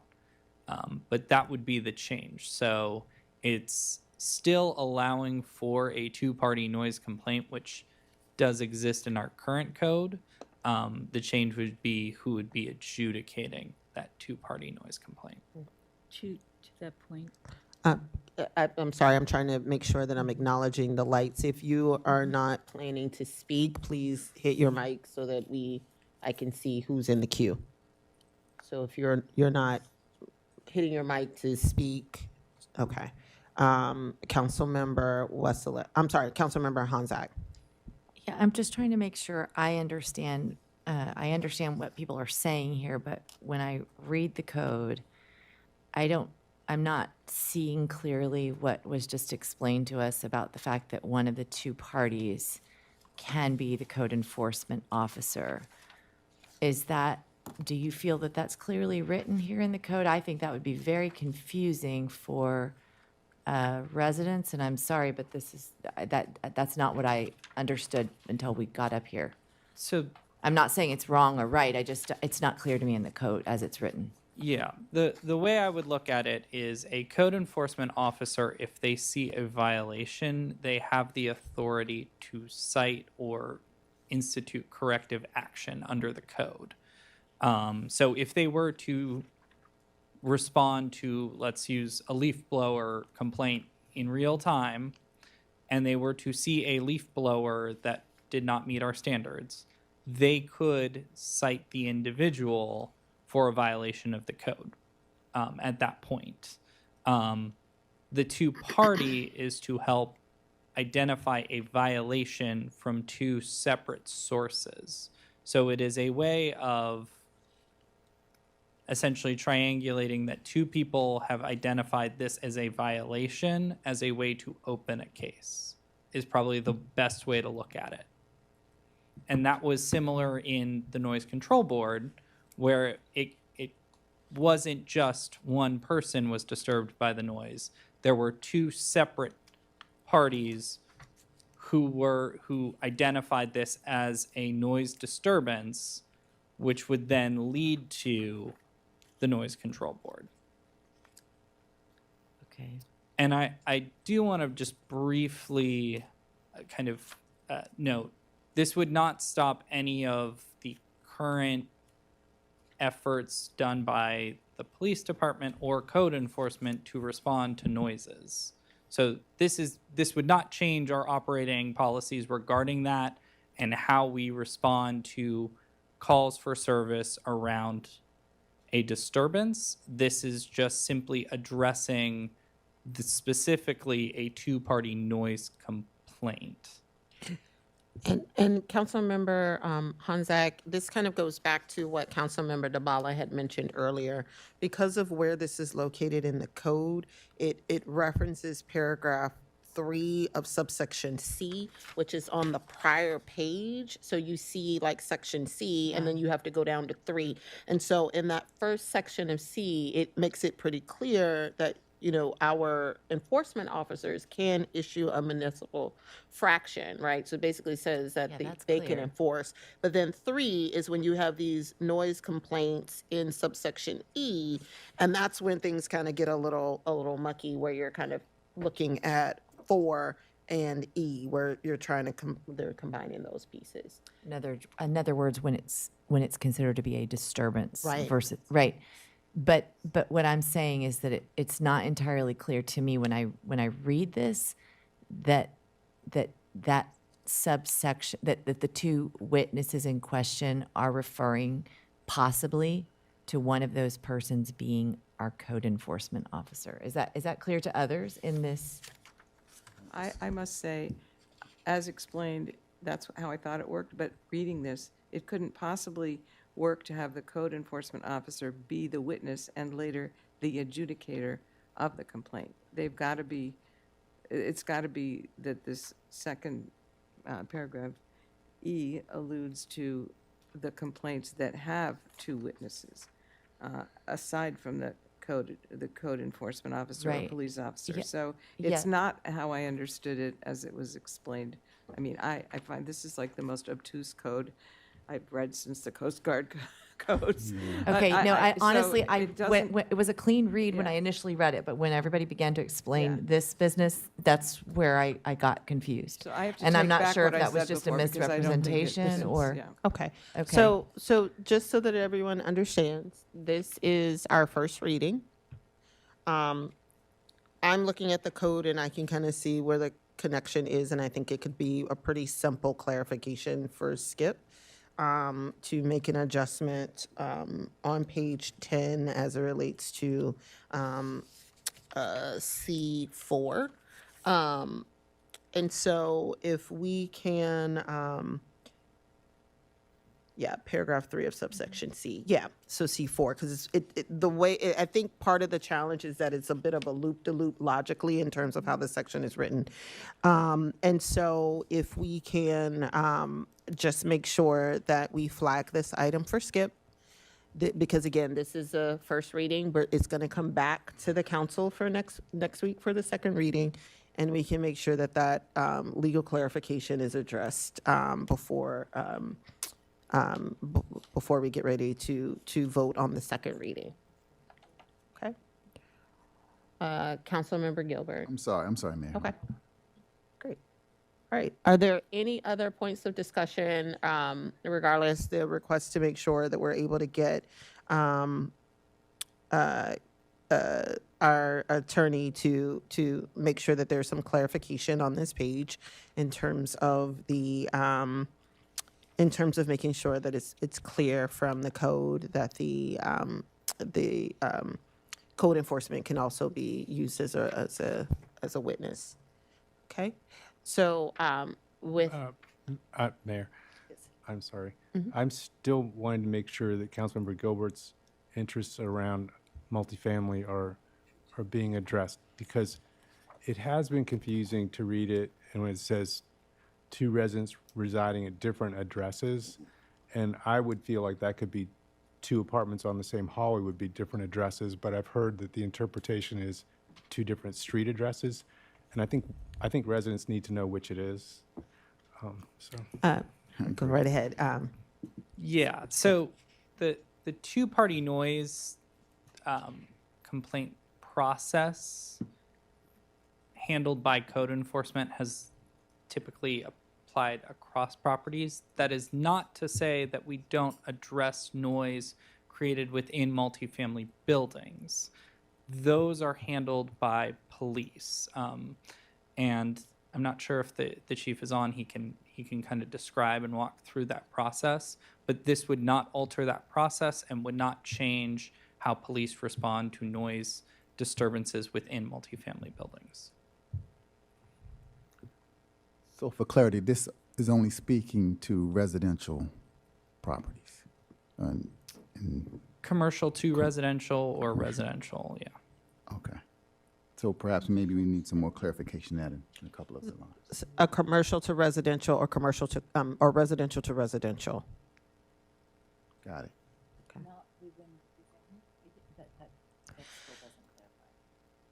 Okay. Okay. Is the chief on? So I want to also just make sure, and I just want to ask Director McNally.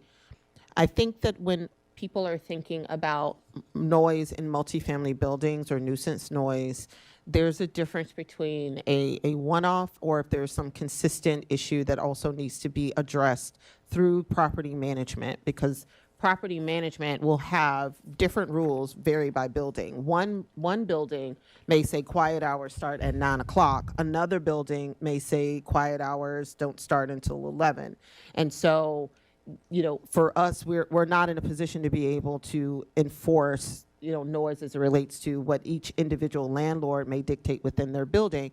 But if there are things like a one-off party or someone just randomly yelling in the building, disturbing everyone one night, you can call the police. Am I correct? I just want to make sure that that is correct. Okay.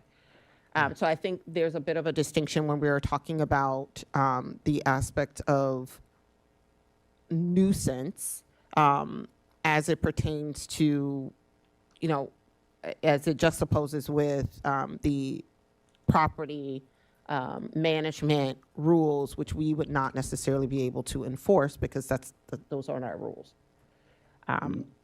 So I just want to make, I don't know if I'm being clear, like our quiet hours as a city are not the same as what the apartment building may say. So. I think the point to put on it is our code enforcement officers don't go into multifamily buildings. The police do, and they do respond to those instances. If I may, Mayor. I don't know that my lease or any other lease stipulates quiet hours.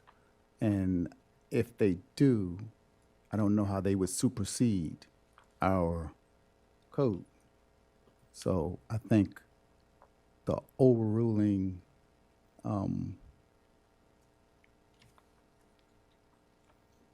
law would be our code, right? And so, and again, I don't know that any of the leases have quiet hours. In my meeting with the chief and Director McNally, we talked about the noise ordinance and how it's written, and that everything that it lays out are things that our renters should have access to in definition. And so if we're going to change the rules and say that it's got to be some one-off, some big party, I think that it's not that doesn't align with what we talked about in the meeting. So I want to be very clear. Like the code enforcement has never gone in to multifamily buildings.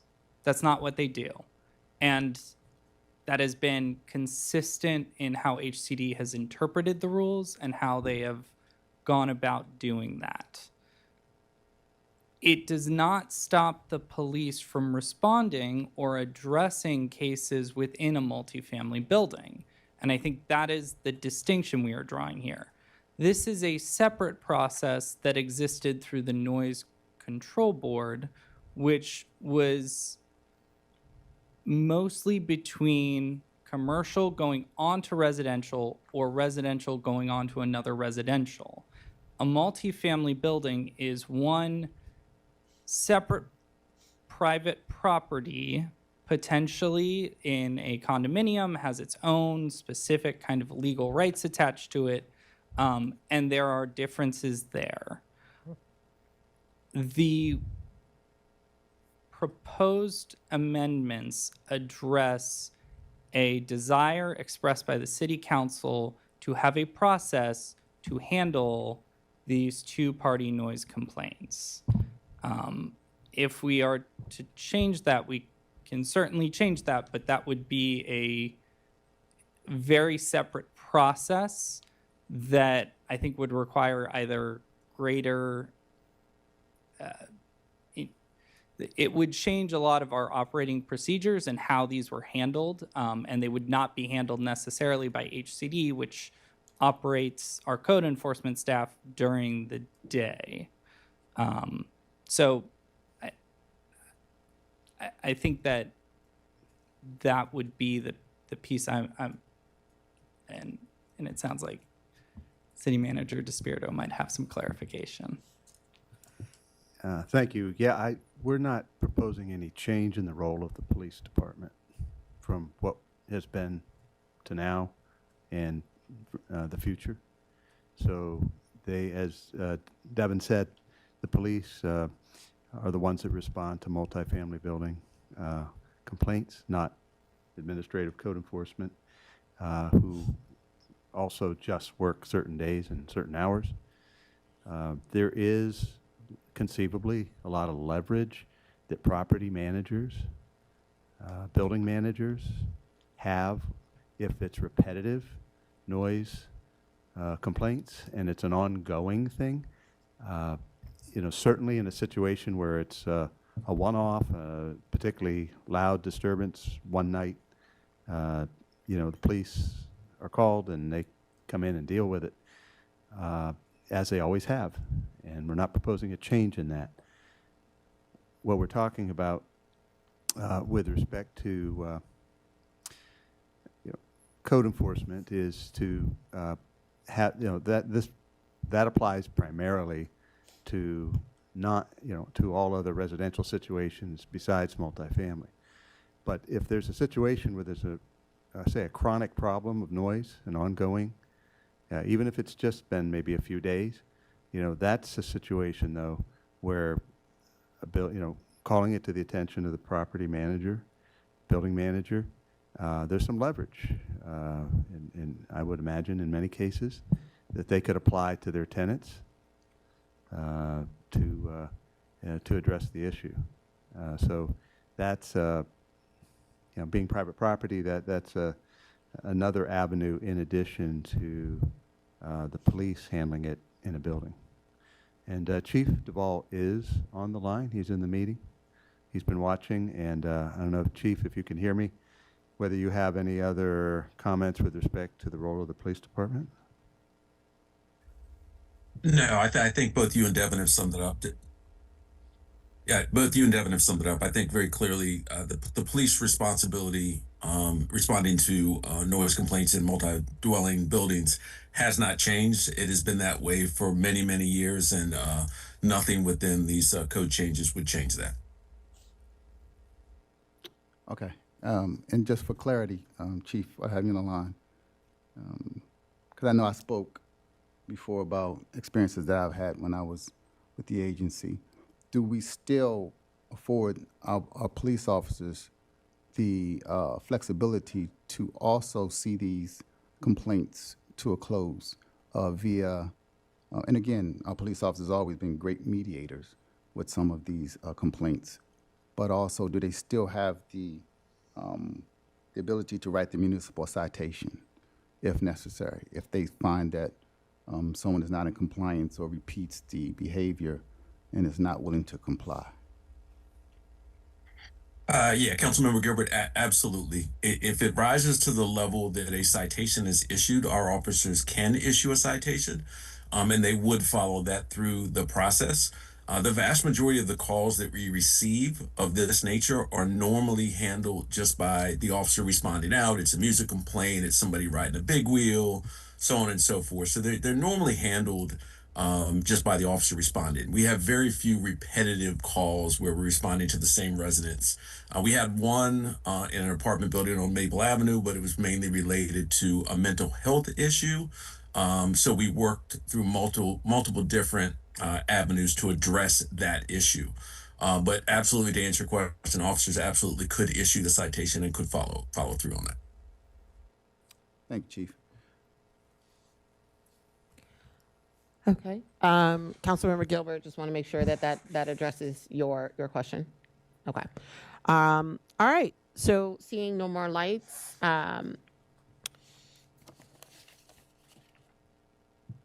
okay, we have Councilmember DeBala moved, Councilmember Landman seconded. The first reading ordinance amending the Takoma Park Code 14.12.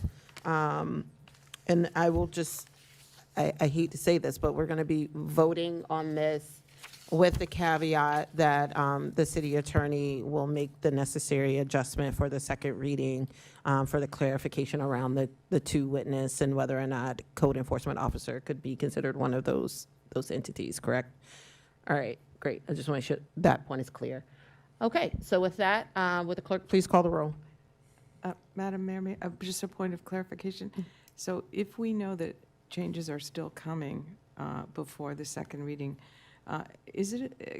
so we're not going to be voting on the exact same document next time? Often that happens. So between a first reading and a second reading, there can always be amendments that are offered.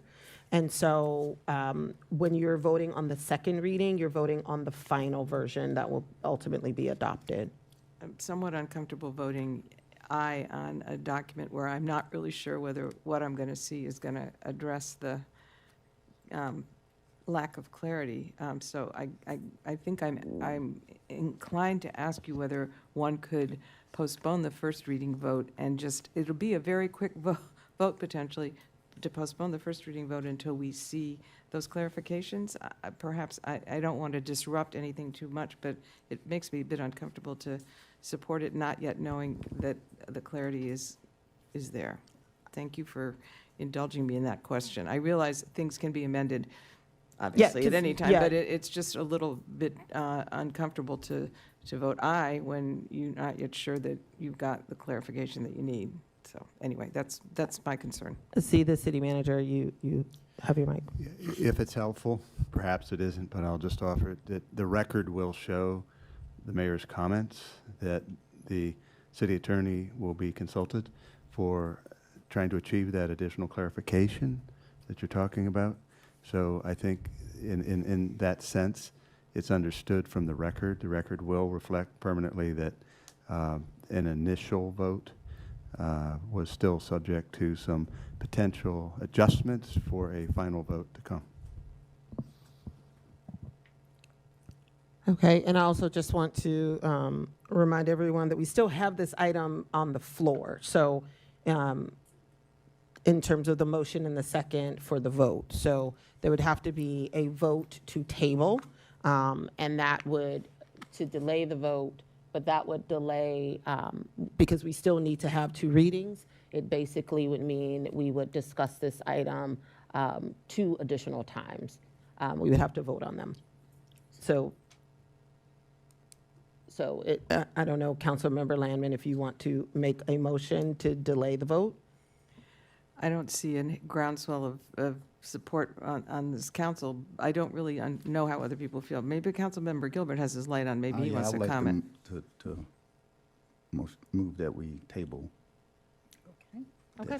In that case, I'll second your motion. Okay. All those in favor of tabling this item until the additional language from the city attorney is obtained, please say aye. Aye. All those opposed, please say nay. Nay. Okay, do we have any abstain? Just want to make sure we're clear. We're at a 3-3 split with an abstention. Okay. So the motion, the motion fails. So with that, we're going to move forward with the vote on the ordinance. So with that, would the clerk please call the roll for the first reading ordinance amending the code? Councilmember Landman, Abstain. Councilmember Dabala, Yes. Councilmember Schlegel, Abstain. Councilmember Gilbert, No. Councilmember Hanzak. Yes.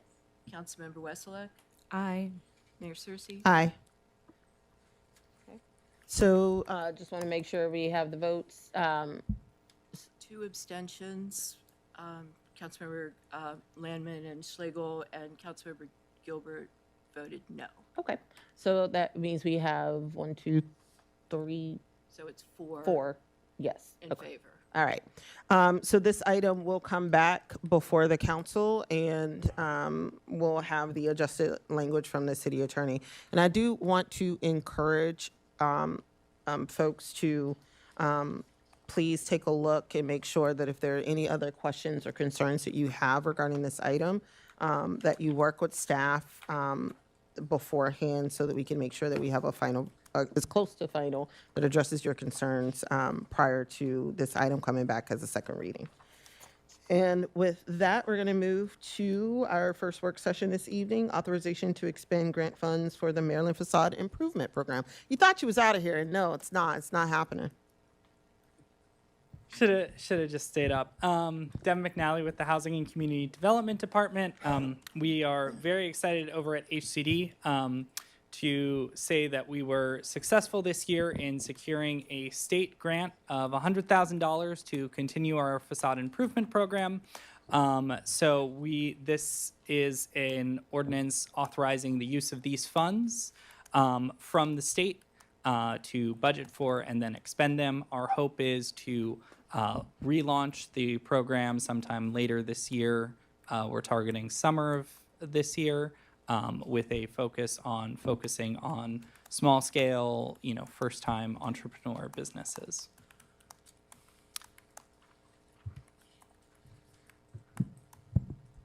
All right. Great. I think I see Councilmember Schlegel. Okay. Councilmember DeBala? Yeah, I just was hoping that you could say a little bit more about the program for the record, what is planned. You answered by email some questions that council members had, and the answers were great, but I think it would help the residents to hear a little bit about that, if that's okay. Very, very small. Yes, I'll try to make it brief. The facade improvement program is designed to help businesses within the city with exterior renovations, so making their businesses more attractive and welcoming to people off the street to help encourage business, but then also to create a more vibrant, beautiful city. The grants last time were typically around $10,000 per business, and we are hoping to kind of continue with that. The goal would be to try to spread the funds out as much as possible. So focusing on businesses we either haven't reached in previous rounds of funding, but then also trying to target specifically, businesses that are of a smaller scale, getting started and established, so that first-time diverse business owners have the chance to kind of get their feet under them. Great, thank you very much. Councilmember Honzak. Thank you. I'm super excited about this facade grant. I just wanted to ask if you could share with us a little bit more about your outreach strategy for this. And I am really eager. I know you've talked about first-time business owners, but and one of the very logical hurdles at the beginning or priority is given to those, I believe, who have the owner's support, as well as possibly a contractor identified so that they can be efficient about it. That immediately, it's a normal, sensible notion. It can immediately disqualify some folks who they need some time to get going. So, so several things. Are you planning to put it out in Spanish? Are you planning to be super clear in the outreach that you do about those two factors with some significant lead time so people can do their work? And will you have boots on the ground to go out to some of those businesses that haven't been touched yet? Yeah, so I think this is a good time to talk about some of the work that our new economic development specialist is doing. So as previously, we are very grateful to have 3 amazing business associations that operate within the city, but there are still businesses that fall outside of those 3 geographic areas. So some of her initial work is reaching out to those businesses, specifically walking in, saying, hello, it's nice to meet you. We'd love to know more about your business, what you guys are looking at, and specifically that area. That said, we do want to, one of the big changes we're doing in this round is making it competitive and not first come, first serve.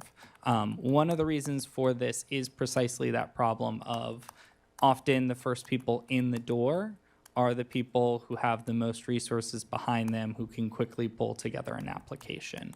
And so we can absolutely do outreach. We can work to make sure that outreach is done in both English and Spanish. And we can certainly work to try to make sure that there are, I'm not going to say door to door, but certainly that the word is put out in ways that are just not simply through the newsletter.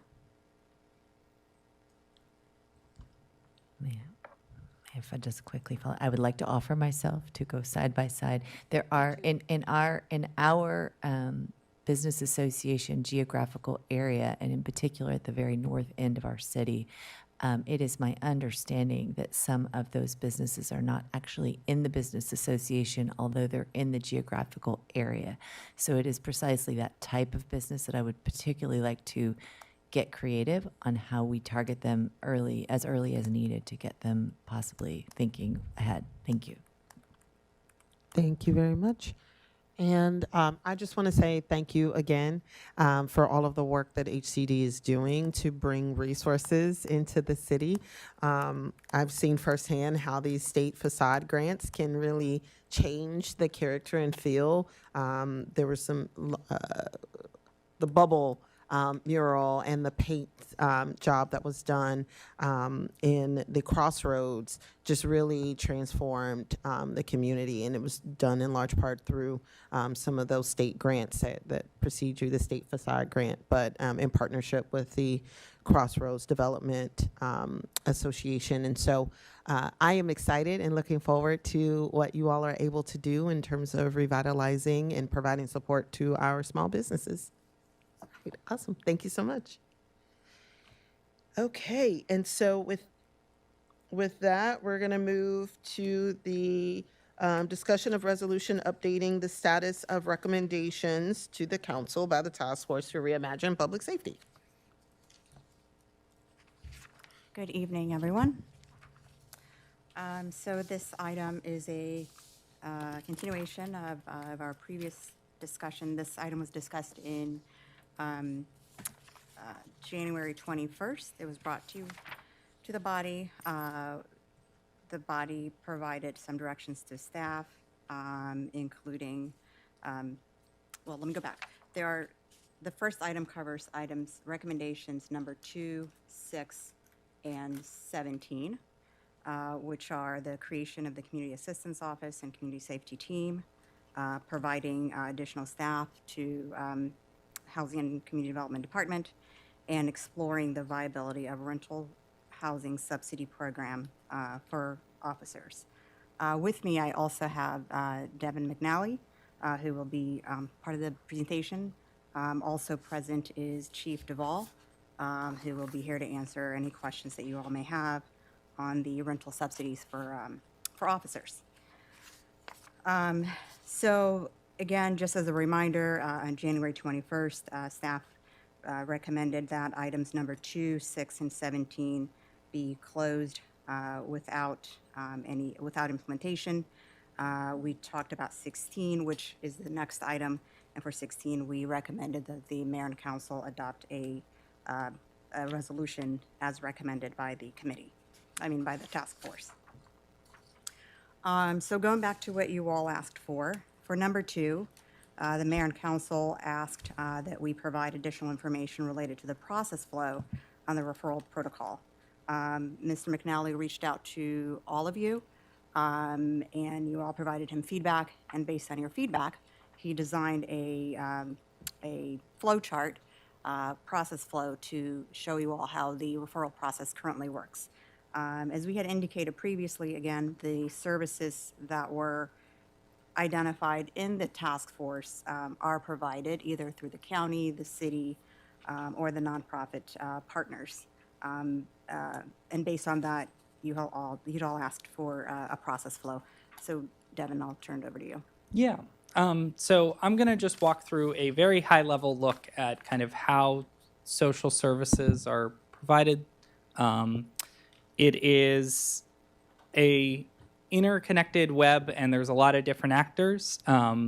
So there's Montgomery County. There's a number of different community groups and nonprofit organizations that provide support. And then there's the city, which provides some services as well. So how do we fit in? Generally speaking, we focus on landlord-tenant. We address maintenance concerns in multifamily buildings, as well as some single-family and commercial structures. We oversee direct funding to local nonprofits, and then we also provide kind of connection and general information. The police department handles immediate public safety concerns, and then our mental health clinicians triage mental health calls and route them appropriately. So this is a very basic flow. The initial request may be a resident, it may be someone calling on behalf of a resident, or it could be some other case. In some cases, staff will route to the appropriate department. If it comes in through our non-emergency dispatch, that is how mental health clinicians are sent out, and they may provide a referral to DHHS or other services deemed appropriate. HCD, we route to a lot of different people depending on the need, and in some cases we'll route to multiple services. If it's under us, which you see like landlord-tenant or code enforcement, we might directly start to get involved in that particular case. But we could also refer them out to other nonprofit groups, such as local food nonprofits, some of whom that you heard from tonight. We might also direct them to legal services, such as Maryland Legal Aid. We can also direct them to the county as well. So it is a convoluted system, however, even once it hits the county. DHHS is a very large organization, but it has most of the federal and state programs for assistance. So mental health, aging and disability services, et cetera. Intake is done by that staff.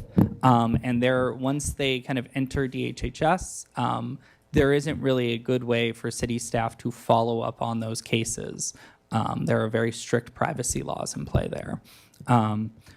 The goal of HCD staff is generally to provide information and get them into the hands of people that can directly assist them as quickly as possible. So we get about 3 to 5 calls per day into our main line that is answered by one staff member. And then triaged from there. 8 or 10% of those become landlord-tenant cases, which become cases that are overseen by our community engagement specialist, and in some cases become COLTA cases, which are overseen by our senior housing specialist. And those can take significantly more time to resolve on average. The piece of this that I really want to go towards is there's a general decision tree that I think is very useful to understand kind of where to go. Generally speaking, if it is an immediate concern, please call 911. If there is an immediate need after the kind of hours of 5:30 p.m., the crisis center operated by Montgomery County is the right number to call. So this is non-life-threatening, an immediate need. So if someone is out on the street or something like that. During the daytime, there are a few more steps. This could be, the mental health clinician. If there is an eviction happening that day, they will need to go to DHHS. That is through their Services to End and Prevent Homelessness that gets federal funding. They are the ones that handle those cases. If it is a maintenance issue, we usually start with a 311 ticket. We will get involved because we have a contract with County 311 to have their inspectors come out, and they coordinate very closely with us. For all the other cases, what I would say is the HCD main line is a good place to start. They can call the main line, they can come up to the 3rd floor office, they can email us, and we will get back to them and route them appropriately. So the way I break it down is there are about 4 phone numbers, 1 location, and 1 email address that are kind of the basics. Starting with the Silver Springs Service Center. This is DHHS's closest office to us in the city of Takoma Park. It's located on Georgia Avenue, just up, if any of you know where the old planning office is, it's about a block up from there. There is the DHHS homeless hotline. So that is if you see someone experiencing homelessness, you can call that number and they can route a caseworker to come speak with the individual. The DHHS crisis hotline is the 24-hour number for the crisis center. So this is 24 hours, 7 days a week. It is the only center that is open physically is up in Rockville, but this is the number to reach them at. The city of Takoma Park, that's the HCD department, is the 7119 extension. That is our main line. And then the police non-emergency number is 1100. So those are kind of the basic ones where people can kind of go to quickly get information or routed depending on the situation. To give you a reason why we try to boil this down, this is DHHS's org chart, and I do not present this with the anticipation that we can possibly explain every bit of it. There are pieces of DHHS that I am still very unfamiliar with. It is a very large organization trying to do a whole lot of different programs all at once, and so it is very difficult to give perfect information unless you are within DHHS itself and understand all their rules and procedures. So our goal from the city perspective is to try to get them connected with DHHS or an appropriate service provider as quickly as possible. So we've done a number of different things to try to facilitate that. I've put some examples on the dais, which are our housing resource kits. They are kits that our staff has put together. There is a Spanish language version and an Amharic language version. That's it. And they have a number of different trifolds within them. They also have a red card, as well as some information on emergency housing shelter, as well as food resources. So that is kind of our way of trying to put out a bunch of information into the community. We've partnered with a number of different food service providers to put them in boxes or food distributions and try to push them out wherever we can. And I also want to add that we added the copies of the brochures that HCD has produced to the staff report. And if you are viewing the staff report online, we've also provided a hyperlink in which you can click on it and directly go to the page. Great. Thank you. Thank you very much. And I appreciate you going through the referral process, because one of the reasons why I think I brought this up as a question for myself was as it related to the spirit of the task force recommendation. So like item number 2 was creating a separate office for responsibilities that would include responding to requests for mental health support, emergencies, neighbor relations, addiction service referrals, domestic violence, relocation, referrals for social services and homelessness. And based on what you've just described, HCD currently kind of serves as that facilitator of like that referral network, or starts that referral network from the perspective of the role of the city, keeping in mind that all the federal programs and monies are with the county, but our touch point is to try to direct people into that web that is the county system. Correct. And so for recommendation number 6, taking it a little bit away from these recommendations, do you feel that you have enough staff to, I know, I have to ask, because that, quite frankly, is, one of the,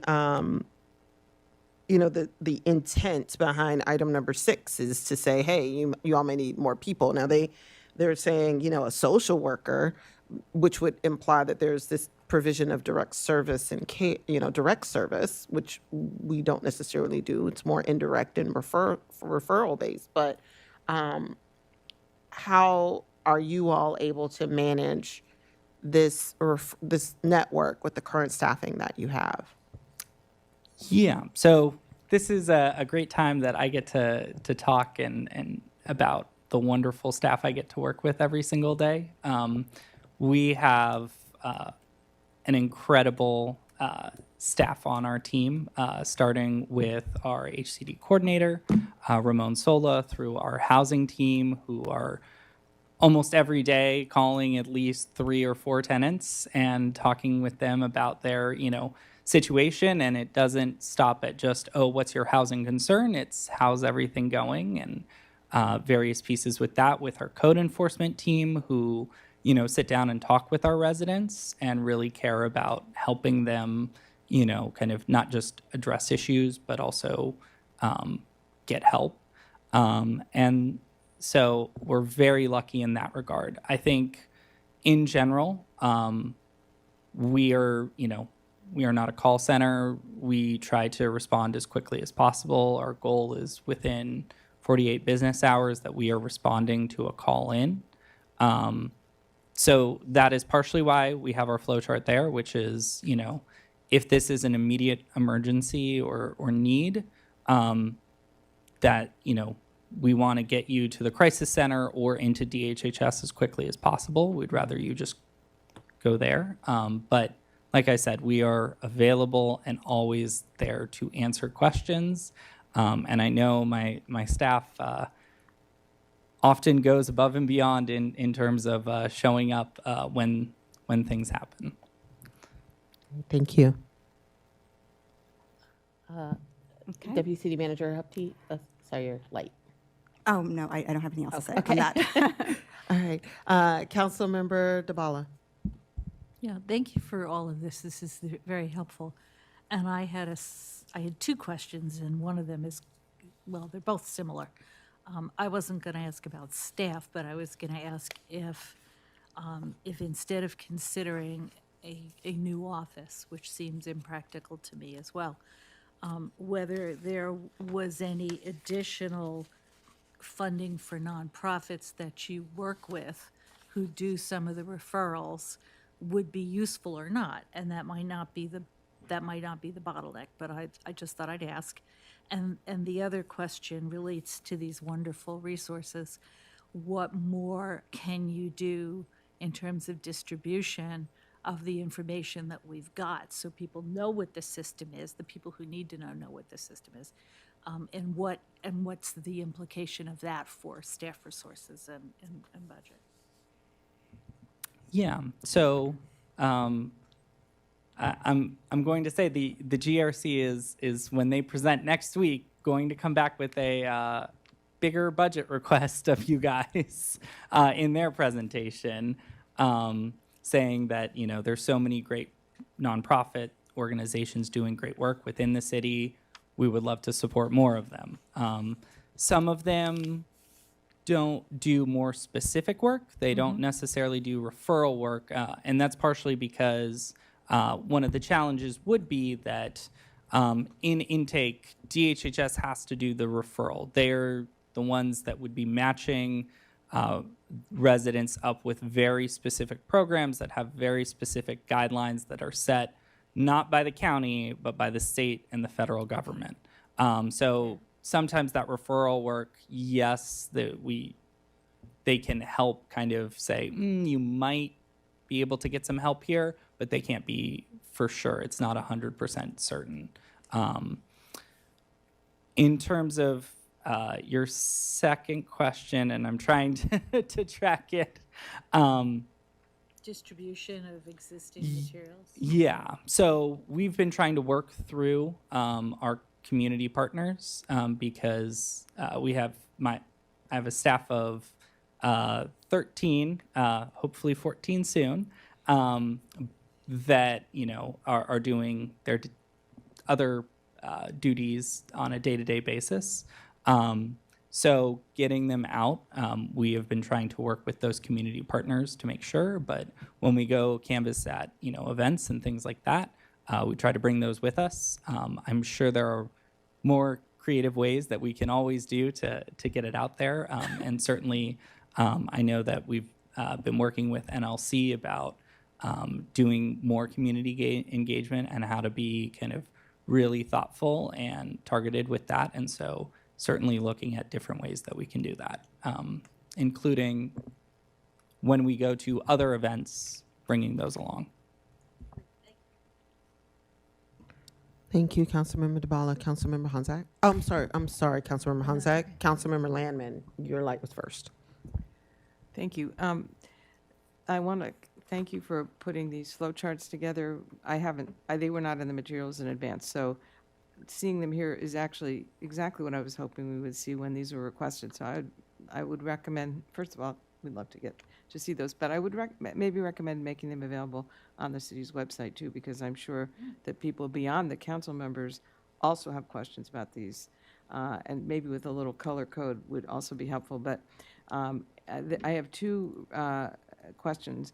One is whether on the flow chart that's labeled current flow of social services assistance, whether you could add a little bit more detail under county services, alluding to the key categories of what those social services are, just to clarify, when you're saying that you're making referrals there, what are the type of referrals that go there? That would actually be illuminating.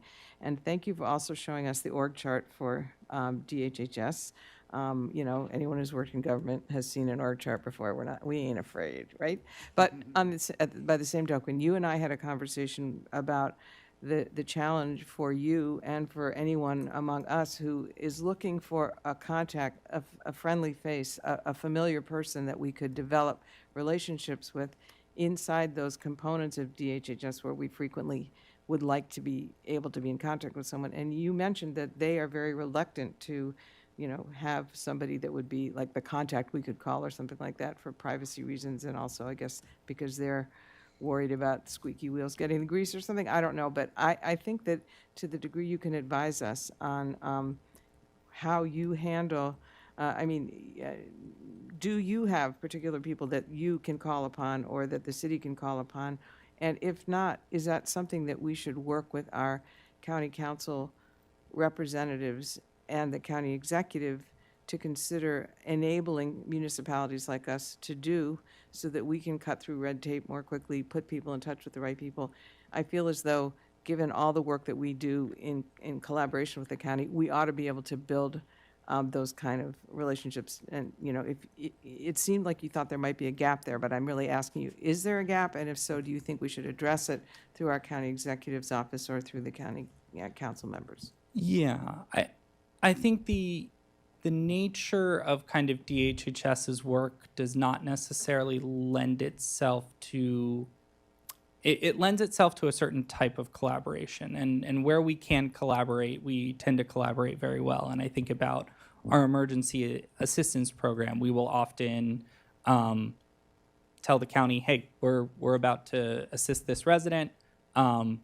We understand that you potentially might be assisting them as well. And in some cases, they send them over to us as well. And we're both able to then essentially combine our resources to assist a resident at a higher level than we would alone.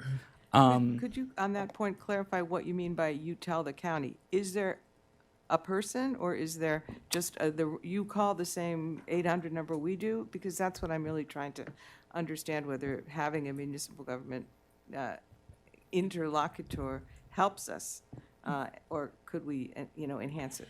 Yeah, we speak with a program manager on that specific program. And I want to speak carefully here because it is a very specific partnership that we usually have. And I don't want to say that DHHS is not collaborative. They are collaborative. They are constrained by a number of requirements, some of which are not their own, but imposed upon them, and that they have to work within. A lot of times, the biggest challenge is that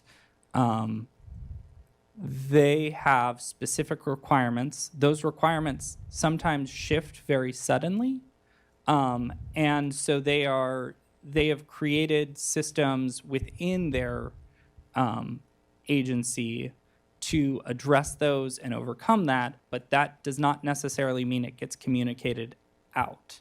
And what I can say is, if the council would like, I am sure that we could, as staff, get someone from DHHS to talk about kind of the work they do in more specific details.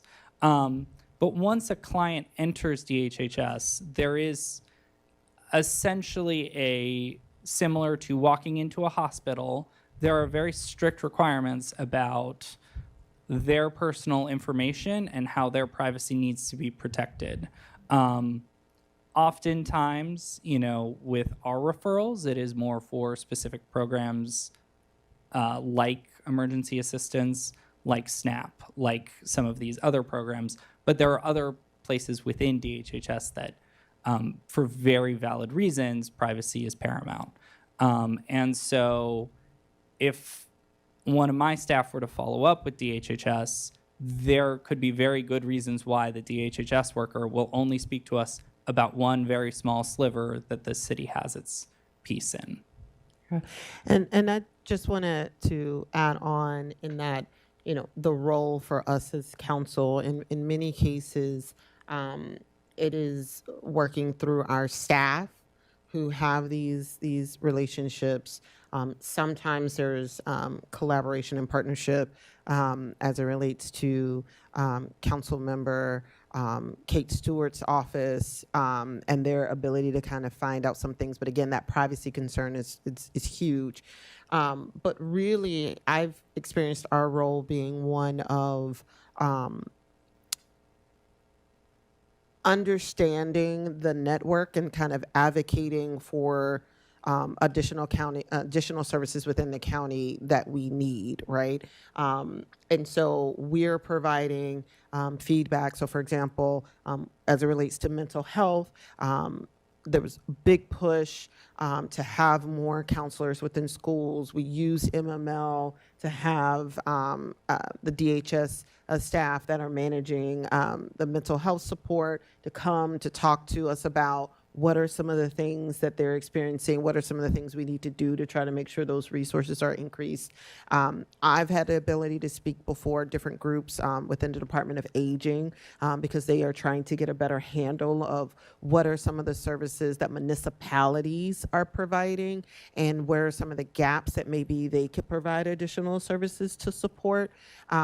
So I think that when we're thinking about the role that we have, it may not be what you're thinking in terms of the individual, right? Because the goal is to get that individual to the appropriate office for the intake, and then usually based on any kind of, you know, privacy matters and the like, you will lose sight of, unless that individual tells you, you will lose sight of what's going on with them within the system.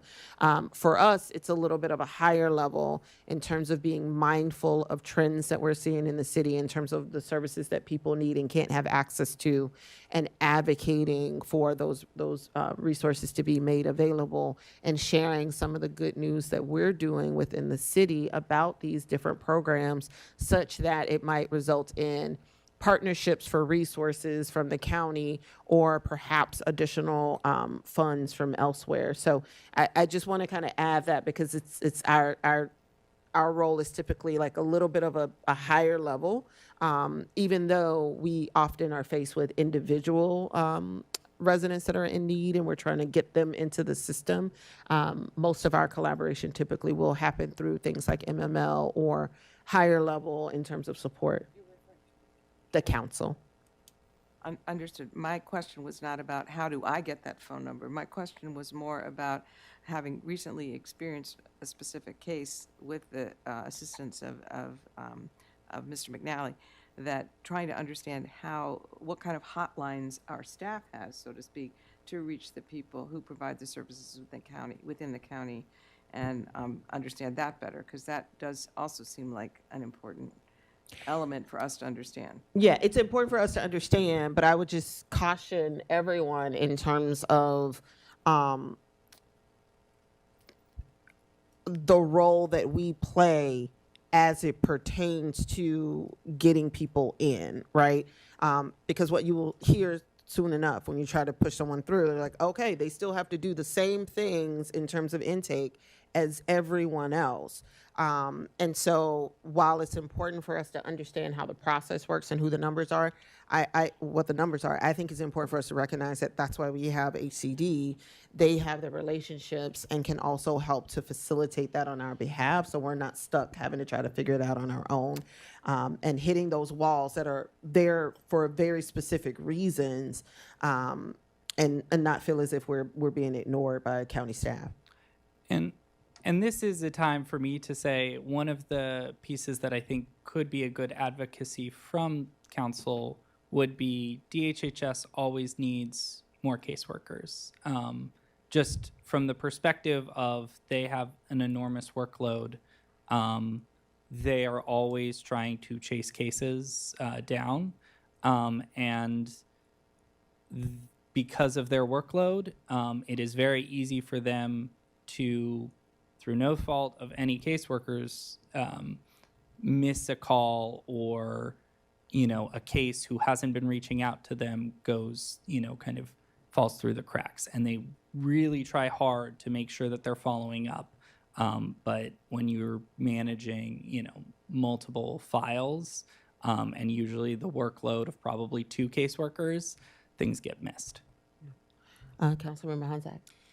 Thank you so much. These flowcharts are really, really, really useful. I appreciate that took a lot of work. I think that I'm still struggling just a bit with, and maybe part of the reason is that I haven't experienced the crisis center directly in my role. That's a newer piece of things for me. I have, however, as a council member, found myself very frequently in situations where I am the point of contact, and then needs flow from there. So, and obviously, I don't have a staff of 13, and I try to have a life, and we're not well compensated. So, I really do struggle with still this sort of after-hour weekend question of. My goal as a council member in part is there are all these different, avenues, but should I be, I don't feel council members should be in a position ever where we are the urgent person that people are reaching out to, unless just like absolute desperation, they just don't know what to do. And then we ought to be able to quickly flip to something. And I'm not sure if I feel armed with that something just yet. So I'm looking to the staff to propose that. It may or may not be. You may or may not feel it's directly related to this, that after-hour weekend question. As a council member, what do I do? And yeah, and I guess that's that's where I'm at. I'm feeling pretty satisfied that there are all these different pathways, and maybe a lot of what I'm asking is, can I pick up the phone on the weekend or after hours and call the crisis center about any array of things that I'm thinking of? And is that gonna, or better yet, hand the number back to the person who's contacted me and say they've gotcha? Yeah. I think. Yeah. So generally speaking, what I'll say is, we don't want council members having to, pick up all the slack. What I would say is, one of the reasons why we say, is it an immediate need, is the crisis center has a lot of stuff, but during the evening hours or the weekend hours, they're going to be on a skeleton crew. So they're really thinking about shelter, immediate mental health concerns. That's going to be like the 2 things that they're really going to get engaged on. And with shelter, because most of the DHHS staff will be off, it will be likely a shelter that they are directing the individual to. I know that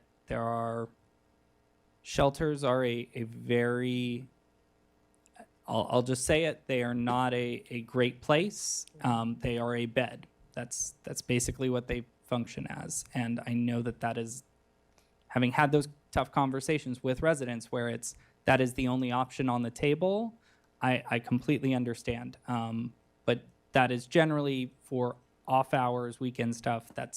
Their job is to basically ensure that the person is safe, and then the idea would be that they would get them into the DHHS system the next business day.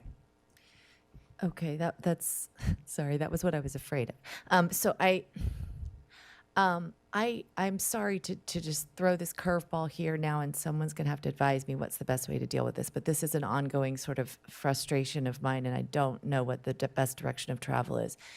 I feel like the devil is in the details.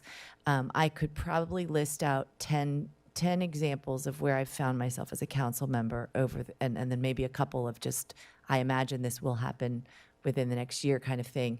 And they're all probably, I would imagine my colleagues have some similar things. And I would love to just walk through, okay, is this an example of where, how do you see this situation? What would you expect a council member to do?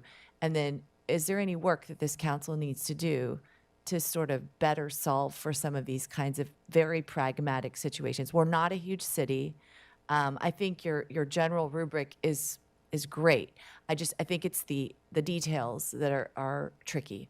I don't know, Mayor, if you would have some suggestions for that. Like, it's probably not fruitful for me to name them out right here, right now. But what do you think would be the best way to do that? Because I am one of the people that had said I would love to see a decision tree like this from the point of view of the person with the need, but doesn't quite get to some of those specifics. But I think this would be the place to start: is take one of those, put it into the map, and say, where does that leave you?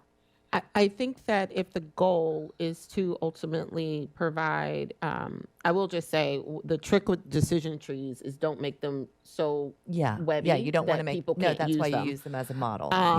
But the what I think might be useful, because this is an item that is not, this decision tree in and of itself isn't something that is going to come back as it relates to the vote before, in terms of the Public Safety Task Force. But it might be good for you to schedule some time to chat with HCD to kind of walk through some of those kind of scenarios that you have in terms of this decision tree, and whether or not there's some potential updates that might be useful where there's a gap that's been identified in the decision tree. So it could be something like, is there an immediate need? And the immediate, like, how are we defining the immediate need? If the immediate need is, hey, the person is facing eviction and have nowhere to go, of course it's a crisis center. But if the immediate need is this 100-unit apartment building has no power and it is 0 degrees outside, then do they have to wait overnight, or how does that work? So I think that this could be useful as Councilmember Honzak and others to start to kind of, when you're dealing with these kind of scenarios, sit down with HCD to figure out what are some of the additional gaps that might be beneficial to build off of this model. And then I'm seeing this more as a resource for council, and perhaps could be something that could be used for education purposes, particularly for newer council members when they're coming on board. So if we are able to see this as a way to kind of continue to build off of the decision tree, as a way to kind of make it as a resource or a tool for council, I think that might be helpful. Yeah, I definitely think it'd be useful for, sorry, I'm speaking out of turn. I definitely think it'd be useful for future council members and current ones too. But if I may propose, if you are receptive and other council members agree too, perhaps we could draft maybe a sort of a simple bulleted document of, these are some of the situations I have encountered as a council member. Each of us less than 7 or so. Just some. This is what happened. It didn't go down smoothly. Not sure what. Take a look at this, and then say, I think this is what should happen. I think this is or is not a gap. I don't know if I'm the only one that feels this way. I've just had these recur, and I'm still a little bit stuck on some of these questions. And the crisis center is what I had it was just recently explained to me. And so, it won't fulfill a lot of those needs, unfortunately. And so it may not be the case that everyone needs to put together a document per se, but if you read the decision tree, and if you see that there's some scenarios that you've thought through, if you've experienced that this doesn't address, I think that, so how would you all like to collect that feedback? Deputy City Manager Hupti.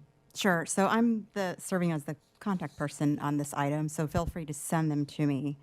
But yeah, can I just add, I think what the mayor said earlier about we designed this to show you the general flow, but really the best thing you guys can do, advocate at the county level for more staffing. And it's really allowing staff to do what it does best. There are, as Mr. McNally discussed, a lot of nuances. I don't think you guys need to get lost in the details. Again, that's why we're here. The best thing you guys can do is connect residents. And as far as the weekends, fires happens on the weekends, power outage happens. The crisis center is where people get referred to. I've experienced a building, gas pipe, whatever, and the crisis center was called. In the case of explosions, water main break, the county deploys pretty quickly, whether it's including its Red Cross assistance, Red Cross partners. There is a process. So I strongly encourage you all to allow staff to do what it does best. May I ask a question? Councilmember, Councilmember DeBala, is it a follow-up to this? Because Yes. Councilmember Schlegel's late. Okay, go right ahead. Yes, so if I have an emergency such as residents contact me, the heat is out in their building and it's very cold, and it's Saturday afternoon, and I do what? I email the HCD director because he's a softie.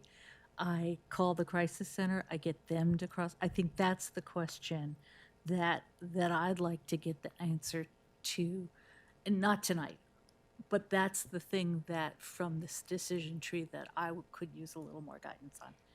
Thank you. So it was to this point. Thank you. Yeah, and that's why I think it would be helpful if there are certain aspects or scenarios that you all aren't seeing as being covered here, that it might be helpful to send those to Deputy City Manager Hupty so that they can kind of tweak and give you a couple, tweak the decision tree a little bit more, so that you will have a better idea of, what I'm thinking is what are those. I'm looking at the bubble of, is this an immediate need, and that, it's after hours. Is it during normal business hours? No. Is it an immediate need? Yes. And then clarity. And it could be that there is a need for clarity around what is all covered by the crisis center, and we could have a work session and have someone come in and kind of talk about all of the different services that are provided there. It could also be the case that there are a few other spokes on that node that might come out as a result of folks submitting the scenarios that they are interested in learning more about. Councilmember Schlegel. Thank you. Yes, the flow charts and the decision tree, really helpful. I had a couple questions thinking about information flow here. The flow chart shows that it starts with a request, but you've, Director McNally, you've alluded to how sometimes code enforcement will detect or suspect that someone has a need.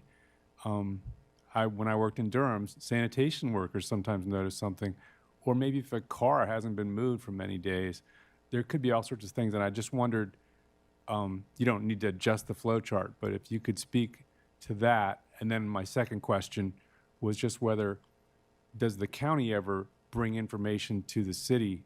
Like we had the case where someone didn't pay their taxes, and I wondered whether that information came to the city and that might be someone in need. Yeah, the first draft of this particular map had lines all over the place and was just way too busy. This is a highly simplified version that really is just, otherwise there would be lines connecting everything because we get people walking in from every which corner. The county is very collaborative for the most part. A large part of it has to do with everyone's in their own silo, so sometimes getting information out requires kind of knowing who to talk to. So, for example, we've forged a really good partnership with the sheriff's office, who who schedules evictions, and so they are able to tell us in advance who's scheduled for an eviction, and we're able to reach out, ideally to help hopefully prevent that eviction, but at the very least, give them information. In cases with tax liens, it's a little bit more complicated because that's run through the finance office, and it's not entirely clear sometimes what property if you've seen the tax lien sales, it's just a list of like STAT numbers, so it's sometimes very difficult to parse out. So we really encourage, and we can certainly do more to, ahead of a tax lien sale, remind homeowners, look, even if you think you're up to date on taxes, please go check. It could be, there's a misprint on the tax lien sale, and then there's a whole thing. So we can certainly do more to, I think, help provide information and put that into people's hands. But yeah, it's a large part of it comes down to, I think, communication always is tricky, and I don't think it's that neither on the city side or the county side, it's one party withholding. It's more everyone's got their head down doing their work and sometimes forgets to look up and tap someone on the shoulder. Thanks. Yeah, I wondered whether that's really helpful, and I get that the first question you're just saying, yeah, we get info from all over. On the tax thing, I did wonder whether, because failure of payment of taxes would also be a loss of revenue for us, does the county signal, hey, guess what? Or are we just getting a lump sum transfer and they don't get into the details of who didn't pay? I'm not entirely sure how we get tax lien sale payments. We can get the finance director to answer that. I don't know if we get a report Of anyone who's in either. arrears or that kind of thing. Yeah. Okay. Okay, thank you. Okay. Deputy City Manager Eubanks, did you? Yes, thank you, Mayor. I just want to ensure that staff don't end up in an endless loop of trying to answer council's question related to this topic. So I want to make sure that we've accurately captured the next steps. So I think I'm hearing two things. One of the remaining questions is, who does council call in the event of an off-hours emergency? Is that correct? With the idea being that council members will provide specific scenarios that they don't see currently reflected in the decision tree that you all have provided. Okay, so Deputy City Manager Hopti can expect to receive from council within some time frame a series of scenarios? Yep. Can we establish a time frame? We can. Is it possible for folks to have those items to Deputy City Manager Hupti by, let's give everybody the weekend, by Monday?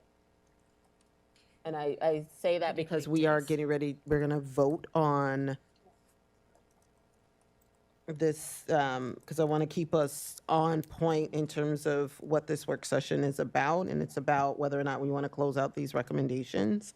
And so this item will come back to the council for a vote on the 20. It's the 25th. 25th. So if we can get any scenarios and things to staff by Monday, that would be great. And then that way, if there's any additional follow-up questions that you all have in terms of its impact on your decision to take the staff recommendation for closing out as closed without implementation as the category for these recommendations, that would be helpful. Councilmember Hanzak?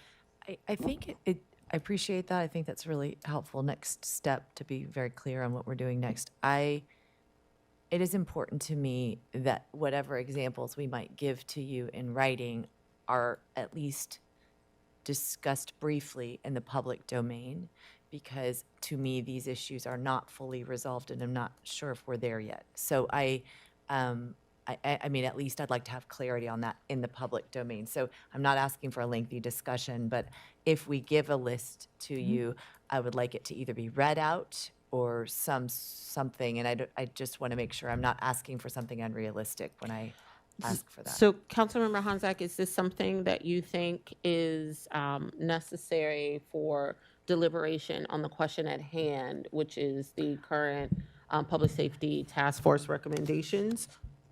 I think it could be, because I think if some of those questions remain unanswered, it would be a question of whether it's really closed out. Okay. And so I don't know what, I'm asking for your advice, Mayor.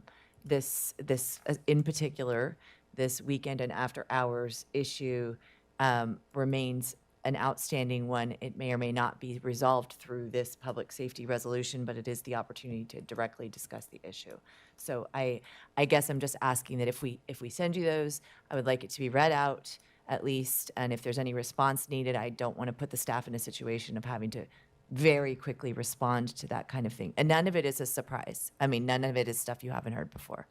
Well, the only concern I have, Mr. McNally, you let me know if there's any accuracy to this statement. I think we, to some degree, will be able to inform council of who to call. The exact process of what happens after that might be difficult for our staff to answer. Yeah, and that would be fine with me. I think at least just that very first step of being able to jump to find myself in this situation as a council member or a resident, is trying to figure out who to call. And we know exactly what the next step is, just getting them away from council member to the right something, or person or phone number. That would be a very, very helpful thing for me to better comprehend. And I think it would be useful to all future council members.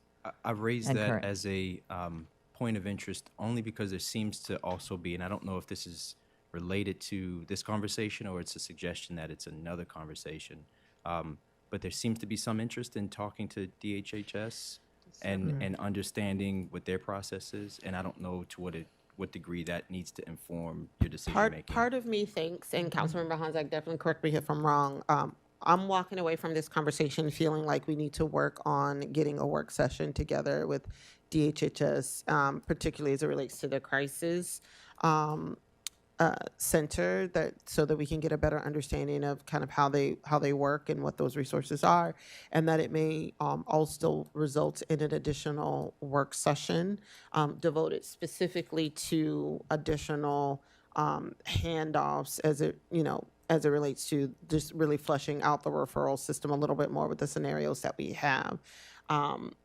And so that's what I'm kind of thinking, that this could be treated a little bit more as a separate work session that would involve a presentation versus delaying this. Because my concern is that the amount of detail and discussion that's needed, and based on what you're really, the root issue, which I know has been a longstanding one for you, is one that's kind of related to the Public Safety Task Force, but not really. And so if we could figure out a way to just make it a work session and kind of flesh that out a little bit more, I think it might be more fruitful discussion for all of us, especially if we were able to have someone from DHHS come. Okay, Councilmember Honzak, is that an old light? Yeah. Okay, Councilmember Landman. I think that it would be constructive for us to have kind of a short-term answer and then delving, as you're suggesting, into a deeper dive. But I think I'm hearing Councilmember Honzak saying something that I've experienced, which is, in other places where I've been where there are responsibilities of this kind, there's been sort of a person on call that that this is the number you call in the event of an emergency or off hours.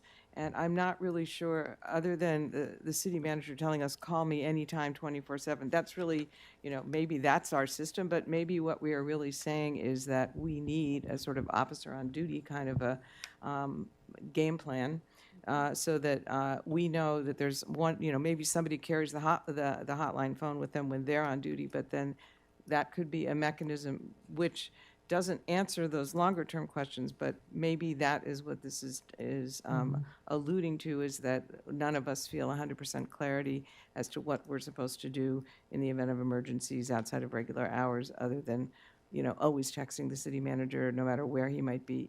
And so I might want to put that as perhaps a question to the city manager. Is that something that we could use that could be a beginning point for, doesn't mean we don't still need the education we're talking about those other services, but that we need a clarity about what that 24/7 phone call might be. I don't know. Maybe I'm putting words in your mouth, Councilmember Honzek, so feel free to say if I am. So I actually want to turn things over to the deputy, to the city manager, Despirito, in terms of the feedback on this.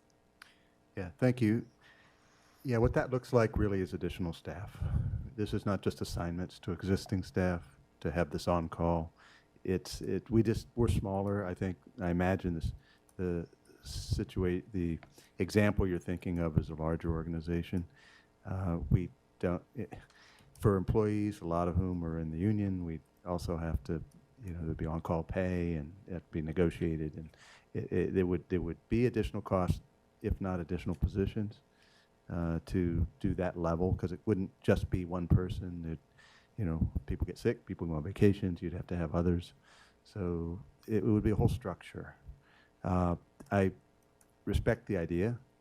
I'm just saying my initial impression is, and we've discussed it staff side numerous times, it's just not feasible to designate.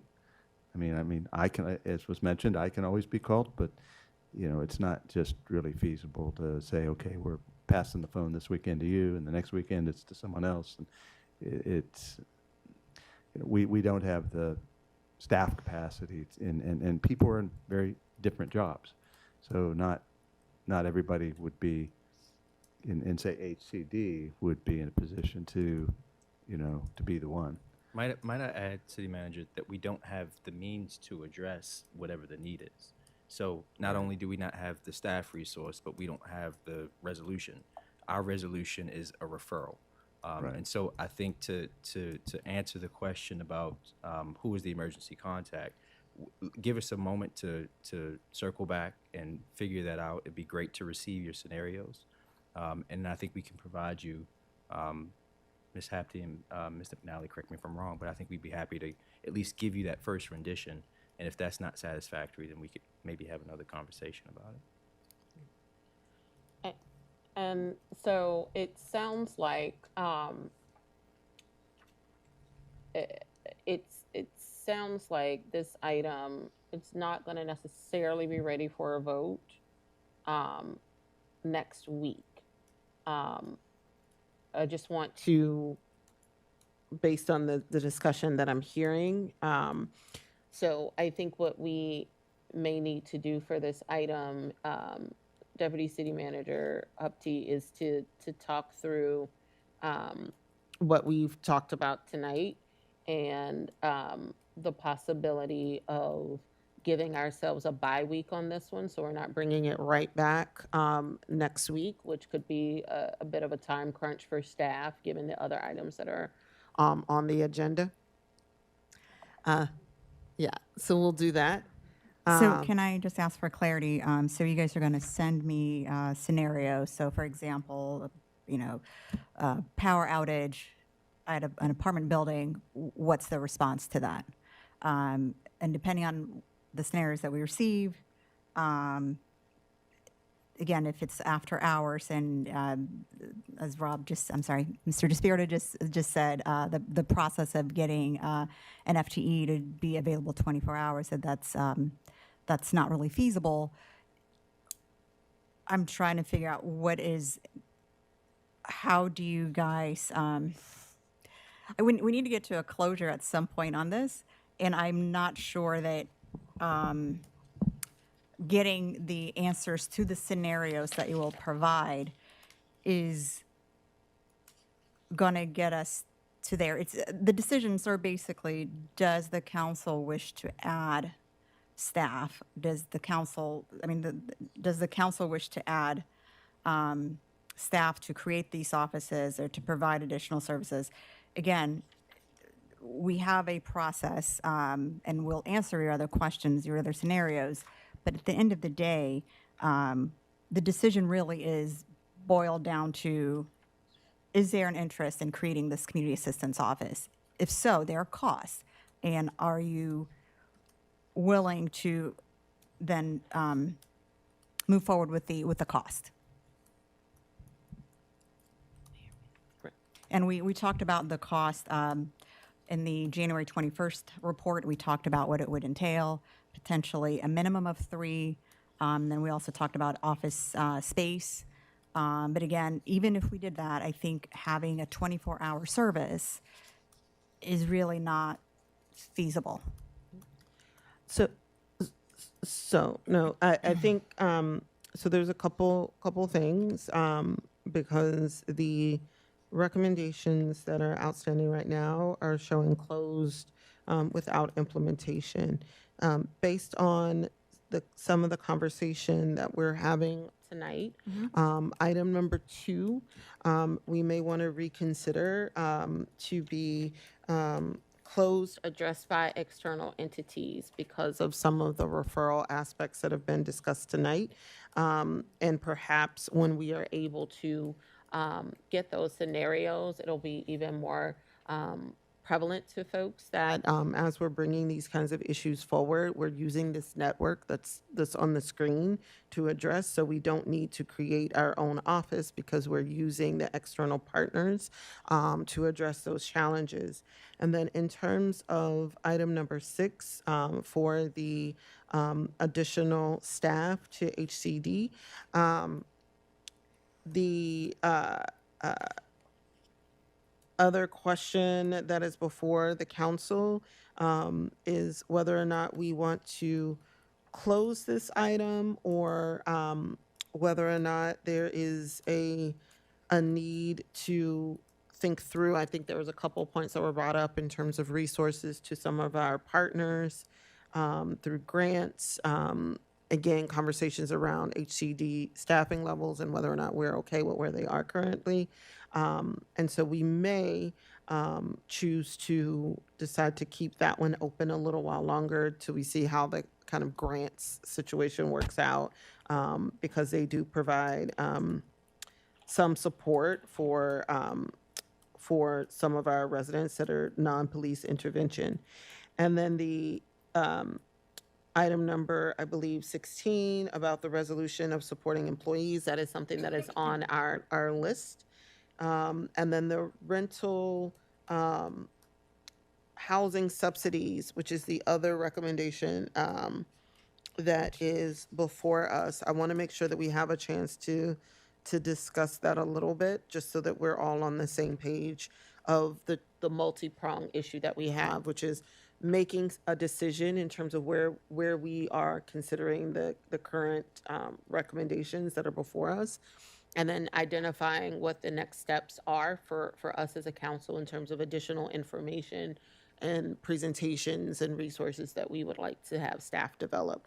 So are there any points of discussion around the recommendation number 17, exploring the viability of rental housing subsidies and programs to ensure that officers can live in Takoma Park? I will cover that next. But just before we move on, I'm sorry to insist on this. So for number 2, what you're suggesting, Madam Mayor, is closing, recommended closed, addressed by external entities. For number 6, we want to explore a little bit more based on the questions that you're all going to send, scenarios that you're going to send, and based on that, we may keep it in this category or not. Is that okay? I think that once we're at a place where folks can kind of debrief a little bit and you get those scenarios, and we have a bye week, it'll make it a little easier for folks to be able to determine, yes, item number 2 is something that is closed because our external partners are addressing. Item number 6 is something that, depending on how how the council discusses the resources that are needed at HCD and how we want to handle it. We may want to choose to leave it open, particularly because there was also discussion about our nonprofit partners and what they may be able to do to kind of help with our referral network. And then the rental housing subsidies, just trying to make sure that there are no concerns with the staff recommendation that this item be closed without implementation. Councilmember Honzak. Thank you, Mayor, for recognizing me.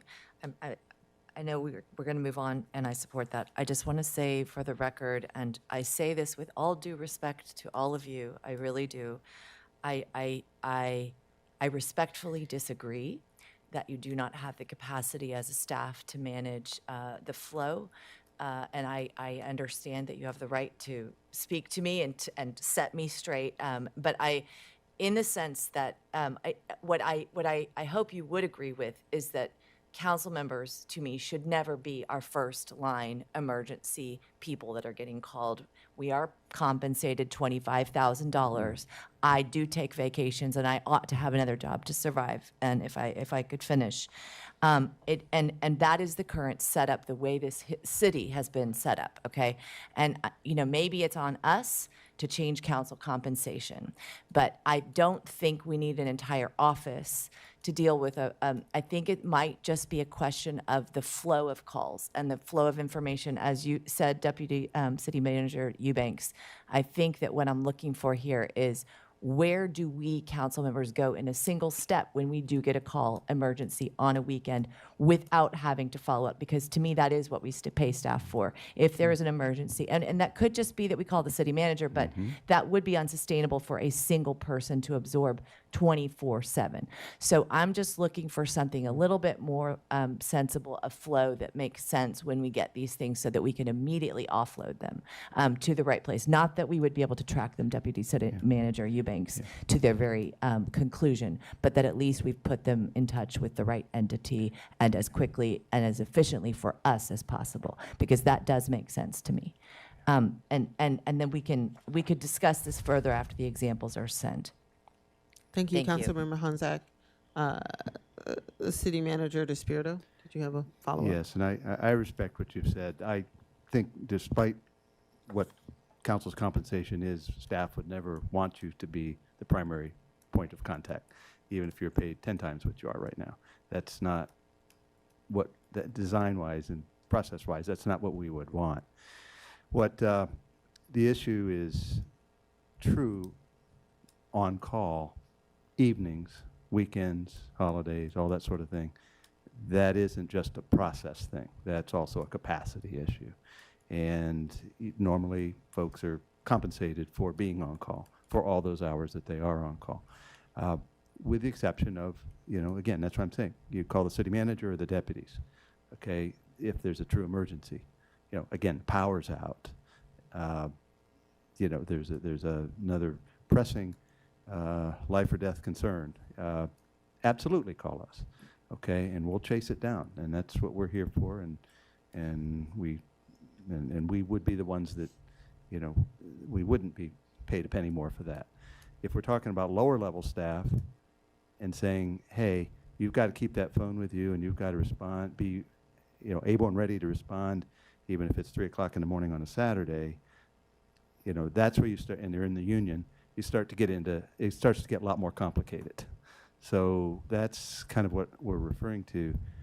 One thing, could be helpful, I know, and I say it very respectfully, I know in a lot of your newsletters, you're so outreaching and do so much great engagement, but that also frequently includes reference to, hey, if you've got problems, you can contact staff, and or you could contact me directly, me, a council member. Leave that part out. Just say contact staff and give them my home number, whatever it takes, but we don't want it to be on your back, and it doesn't have to be. And I understand because people know you, they're going to be just human nature inclined to call you. You are their elected representatives. They know you. You're their neighbor. We totally get that.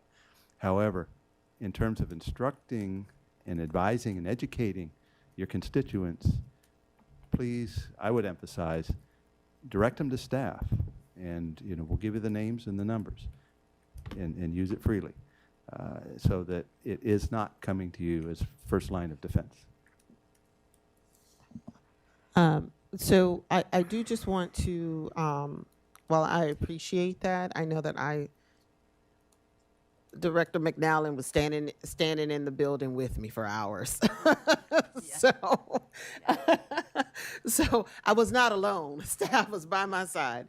But I do think, though, that it is important for us to make sure that that at the appropriate level of city government, it is very clear who is the main lead on the weekends. Period. I don't personally think that's too much to ask. I think that we have enough management staff with 3 folks to be able to know, weekly, if there's an emergency on the weekends, like, here's the schedule for the month of February, so we would know who's the point of contact. I don't know why the universe hates me, but it always seems that a building catches on fire, water is out, the roof is gone. It never happens on a Tuesday at 11:30. It always happens on a Friday night or 2 o'clock on a Saturday. So if there is just some clarity that can be provided. Yeah, I can provide it right now. It's me, David next, Esmara third. And you got our phone numbers, and we can provide it again. We can be contacted for emergencies, and we're happy to then run based on what the issue is. We can then run to our staff as needed, not ask you to sort it out as a council member or a mayor. Yeah, So- but you just asked us to sort it out, right? So it's me first. If you don't get me, then go to this person. If you don't get them, then go to that person. But that means we have to make 3 phone calls. It would be a lot easier and cleaner if we just know that for this week, this is the primary POC for the weekend. And so it just makes it a little easier. And then that way everyone has clear expectations in terms of, I'm supposed to stand by my work phone. I don't want to belabor the point, but this is something I would definitely encourage you all to talk about internally, so that I think this could really resolve what is the crux of the issue here, if we could get a more definitive schedule around who's the primary point of contact for the weekend. Because I don't want to disturb Asmara if I don't have to, right? Like, so if I know ahead of time, that's Mars who you go to first, then that makes it a little easier versus having to try to call 3 people. Yeah, but that being said, you might not be able to, it's possible that you don't get through to her. So we always want to have some redundancy. We want to have some ability, and maybe, again, that nomenclature of starting with me and then boom, boom. Hopefully it's not 3 calls. Hopefully, you can get through to me. If you can't, then you've got some redundancy. You can get to the next person in my office. But that's what we're here for. Emergencies are things that we're trained and experienced and fully believe it's within our responsibility. We're not asking for 3 calls. If it takes 3 calls to reach someone, which hopefully it doesn't, well, at least we have that redundancy in place. But I don't mind being the first call you make every time. And so it sounds like it would be useful if we could just get that in writing with everyone, with the appropriate number for every person. Just know I'm not making 3 calls. I'm sending 1 group text. And so that everybody kind of understands what that process is, and then from there we can make sure that there's adequate coverage. And so in addition to submitting the information so that we can kind of flush through the scenarios, because I do think it would be helpful for future council members to know kind of like what is the protocol for dealing with these kinds of scenarios, because they could be a little daunting when it's your first time. Councilmember Schlegel? I think this has been a good discussion, and I just wanted to say that based on earlier, at this point, I would probably almost always on the weekend say to someone or myself, call the crisis center or call 911 or call our police dispatcher, because as Deputy City Manager Eubanks said, there's really no capacity on hand in the middle of the night on the weekend to help with most urgent situations. The exception would probably be in buildings where there were big problems, like a flood or the power was out, and it wasn't necessarily, nobody was necessarily calling the fire department on that. So I think that's where having these three numbers will be helpful. But for most things, I think I've come to understand from the flow chart, the crisis center helps in those crises. Thank you for that. Okay. And so with that, I know this has been a pretty long conversation. It's 11 o'clock, and I'm hoping to get us out of here relatively soon. So in terms of next steps, we're going to take a look at the calendar to push back the follow-up discussion on this item. Staff will send out to the council the appropriate kind of three-prong phone number approach for weekends and after hours. Council members, I still need those scenarios from you all by COB on Monday. So if you take a look at that decision tree, and if there's some things that you all aren't immediately seeing crop up, making sure that Deputy City Manager Hupty has that info so that she can work with the team to get us what we need in terms of the org chart. I'm sorry, in terms of the flow chart, the decision tree. And I really want to encourage folks to go back to the recommendations. Like, that is what we are trying to vote on. And so whether or not you think that, for example, item number 2 is not going to be closed without implementation, but closed because of external external entities are dealing with that. Item number 6, whether or not we want to close that without implementation or hold it open a little while longer while we get through this budget. Item number 17, are we okay closing that without implementation? And then the last item, which is on the agenda for tonight, I believe.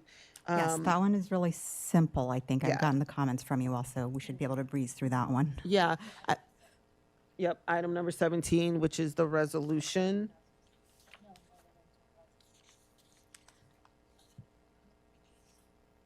I was trying to move us to the next agenda item. It's 11 o'clock. Councilmember DeBala, do you have a point about that one? Yeah, I had a question. The last time we talked about this, I was very supportive of doing some kind of pilot program, as y'all remember. And in thinking about it, a little bit more and talking about it with a couple of folks, my question for staff and for the city council members to think about is whether the money on the rent is really the issue in terms of police officers living here. So with rent stabilization, rents are already 20% or more lower than market rate in the rest of the county. And there's a challenge with family-sized apartments in Takoma Park. So I was starting to think through, is the problem availability and not whether or not we have a subsidy? And I just wanted to put that out there for people to think about in case there's somebody else like me that was leaning to do it, but hadn't really thought that piece of it through. Councilmember Lamon.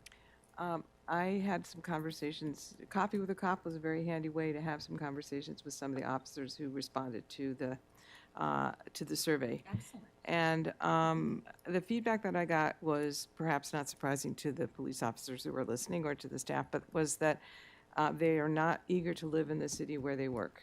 Many of them feel like they don't want to be, I mean, council members know what it's like. You walk down the street and you are reminded all the time by your neighbors about what you do, and for some of them, because of the relationship they have on the job that with the city, that it is more comfortable for them to not live where they work. And obviously, we have a different point of view from our council member here who's lived here and worked here his whole life. But, you know, I did get that feedback, and that they were not, the people that I spoke with were not tempted. The cost differential, as Councilmember DeBall is hinting at, the cost differential was not the key issue. And I think there could be family size issues too, but for the folks who are still single, they seem to be in agreement with one another that it was not something that they were looking to do, for what it's worth. Thank you, Councilmember Lamont. Councilmember Gilbert? Yeah, that's correct. I know that was the issue for me. Was I left in 1995 or so to move away to raise my children, and I was married and raised my children in Beltsville, and now I'm back now that they're grown. So yeah, no, it's not something that most police officers want to do, is live and work in the same area, especially if you have children. So. Great, thank you very much. Well, that was a helpful discussion. I want to just remind folks that the recommendation from staff is close this item without implementation. And so the last item is the follow-up on council feedback, requesting additional information regarding affirming council support for employee access to stress management and peer support services without fear of retaliation. Yes, thank you. So this one was presented to you all on the January 21st. You guys were presented with the draft resolution. I received 2 comments from the council. Thank you, Councilmember Schlegel, who asked that we add in the directions to the city manager a verbiage stating that program information would be displayed throughout the city where appropriate. So we've incorporated that. The other item was, thank you, Mayor Searcy and Councilmember Dybala, which was to insert language in the city's recently revised anti-discrimination policy, language referencing this resolution. Doesn't have a number yet, but we will adjust it. And I have included a copy of the anti-discrimination policy, and the language didn't come out in color, but it's on the first page where we make reference to the adoption of this is the codification of the city's commitment, of the council's commitment to this program.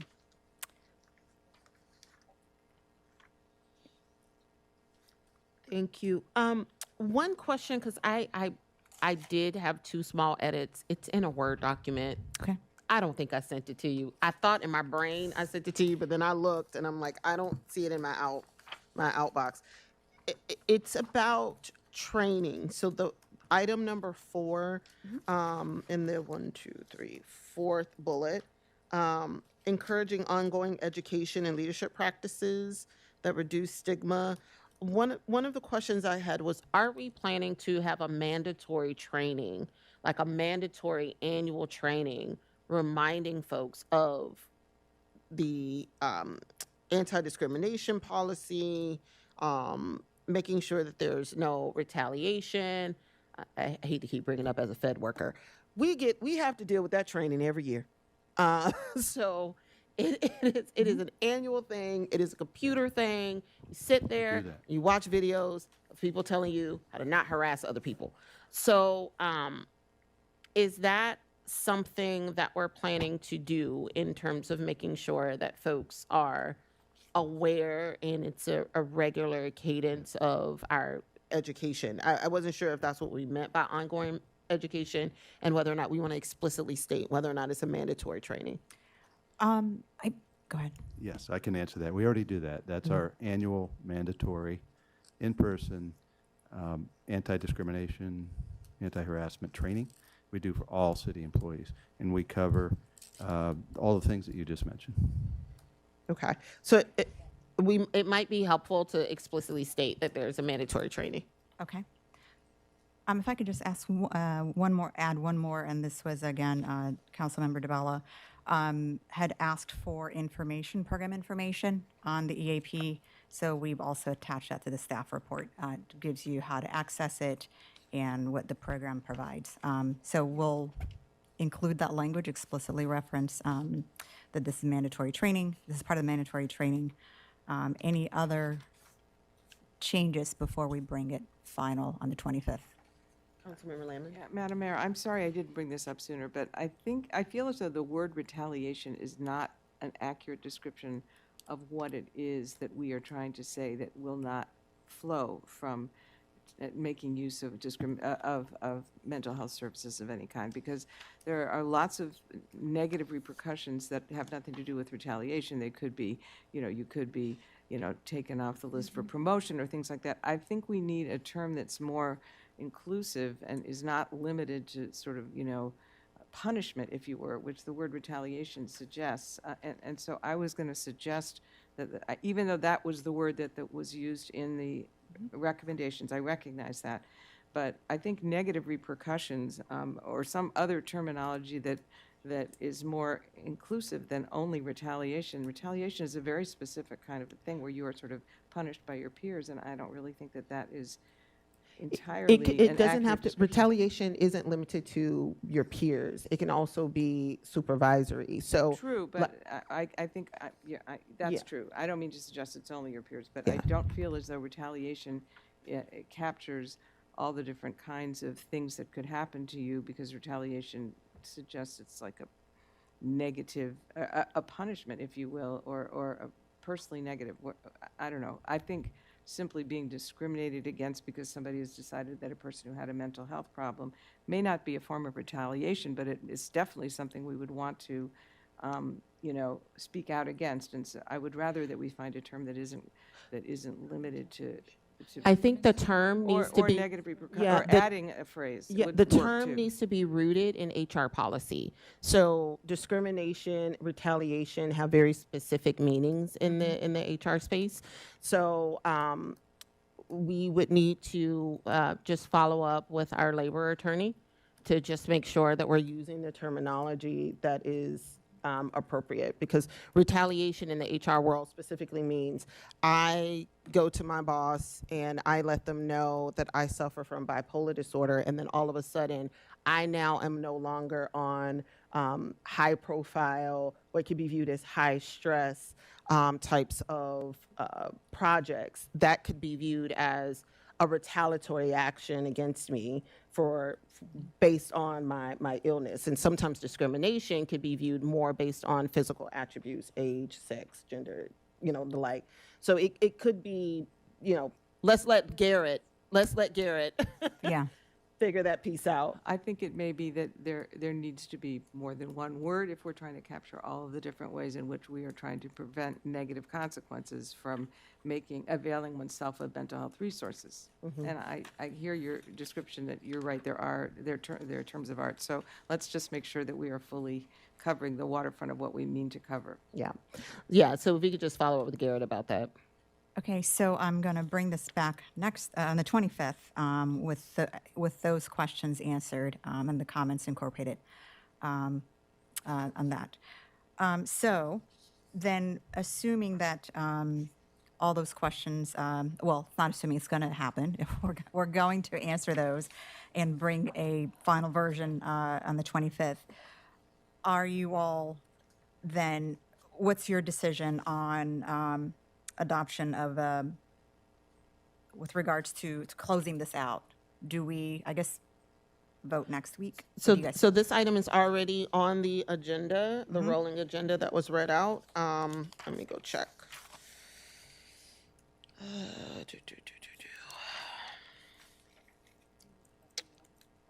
I'm looking at the new one. It is on the agenda for the 25th. Right.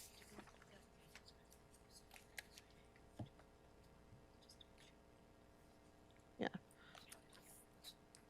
Yeah, it should be good. Okay. Okay. So this item is still going to be on the agenda for the 25th? And I just had a quick, just a friendly suggestion, where it says now, therefore be it resolved.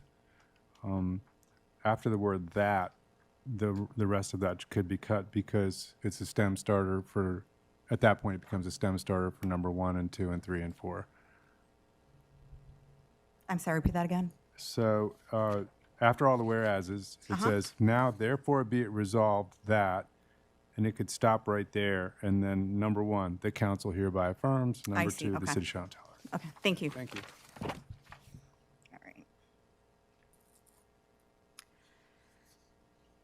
Great, thank you all for your direction on these, and we'll be back. Excellent. All right. Seeing no more lights, am I okay to end this meeting, y'all? All right. Everybody have a fantastic night.